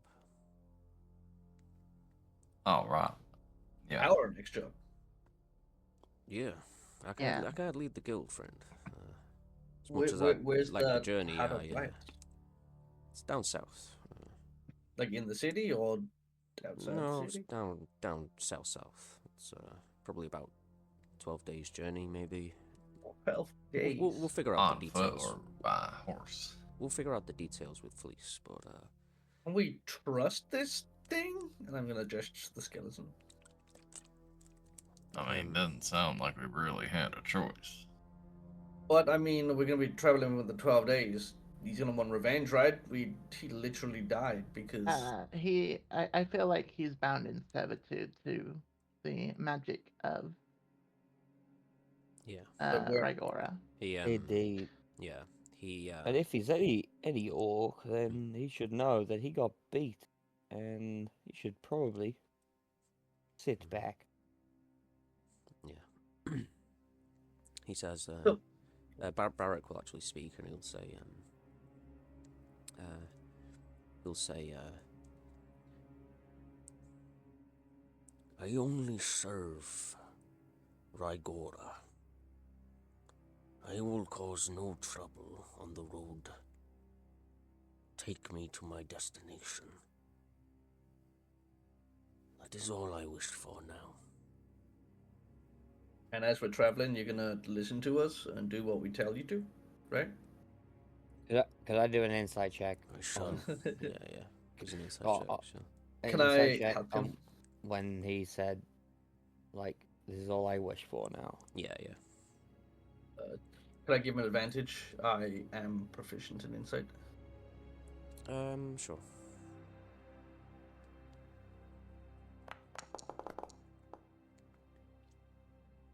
Who?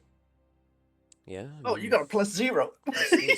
It's very hard to read a skeleton, so there's no way to be certain for sure, but you imagine, with what Rygora said and things like that, you imagine he's not quite got full autonomy of himself. He's under some sort of influence to behave, and Does he have emotion?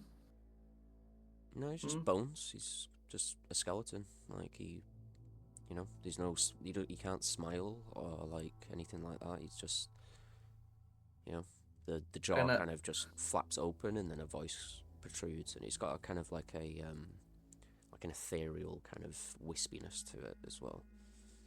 And oh, wait, is there any like guards around us and stuff right now? There's people looking at you. Yeah. Oh, okay then. There's no like guards like hounding you or anything, but you're definitely being watched. Get our shit back yet? The guards. Yeah, as I you assume we already got that. get back to that initial group, yeah, you are returned each of your weapons.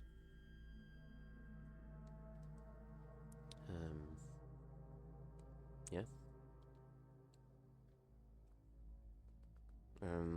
As we get out. Oh, go ahead, Ray. No, you go. No, go I was just gonna say, as we get outside and like we're not being watched by the guards or anything, I'm trying to get like a rise out of this skeleton. I just want to know if, like you said, it's not emotional and stuff. So I'm just gonna like walk up to it and I'm gonna say, "So you're a coward in death as well as life, huh?" And I'm just gonna see if it reacts in any way. I'm just trying to see any sort of reaction. Yeah. It looks at you and says,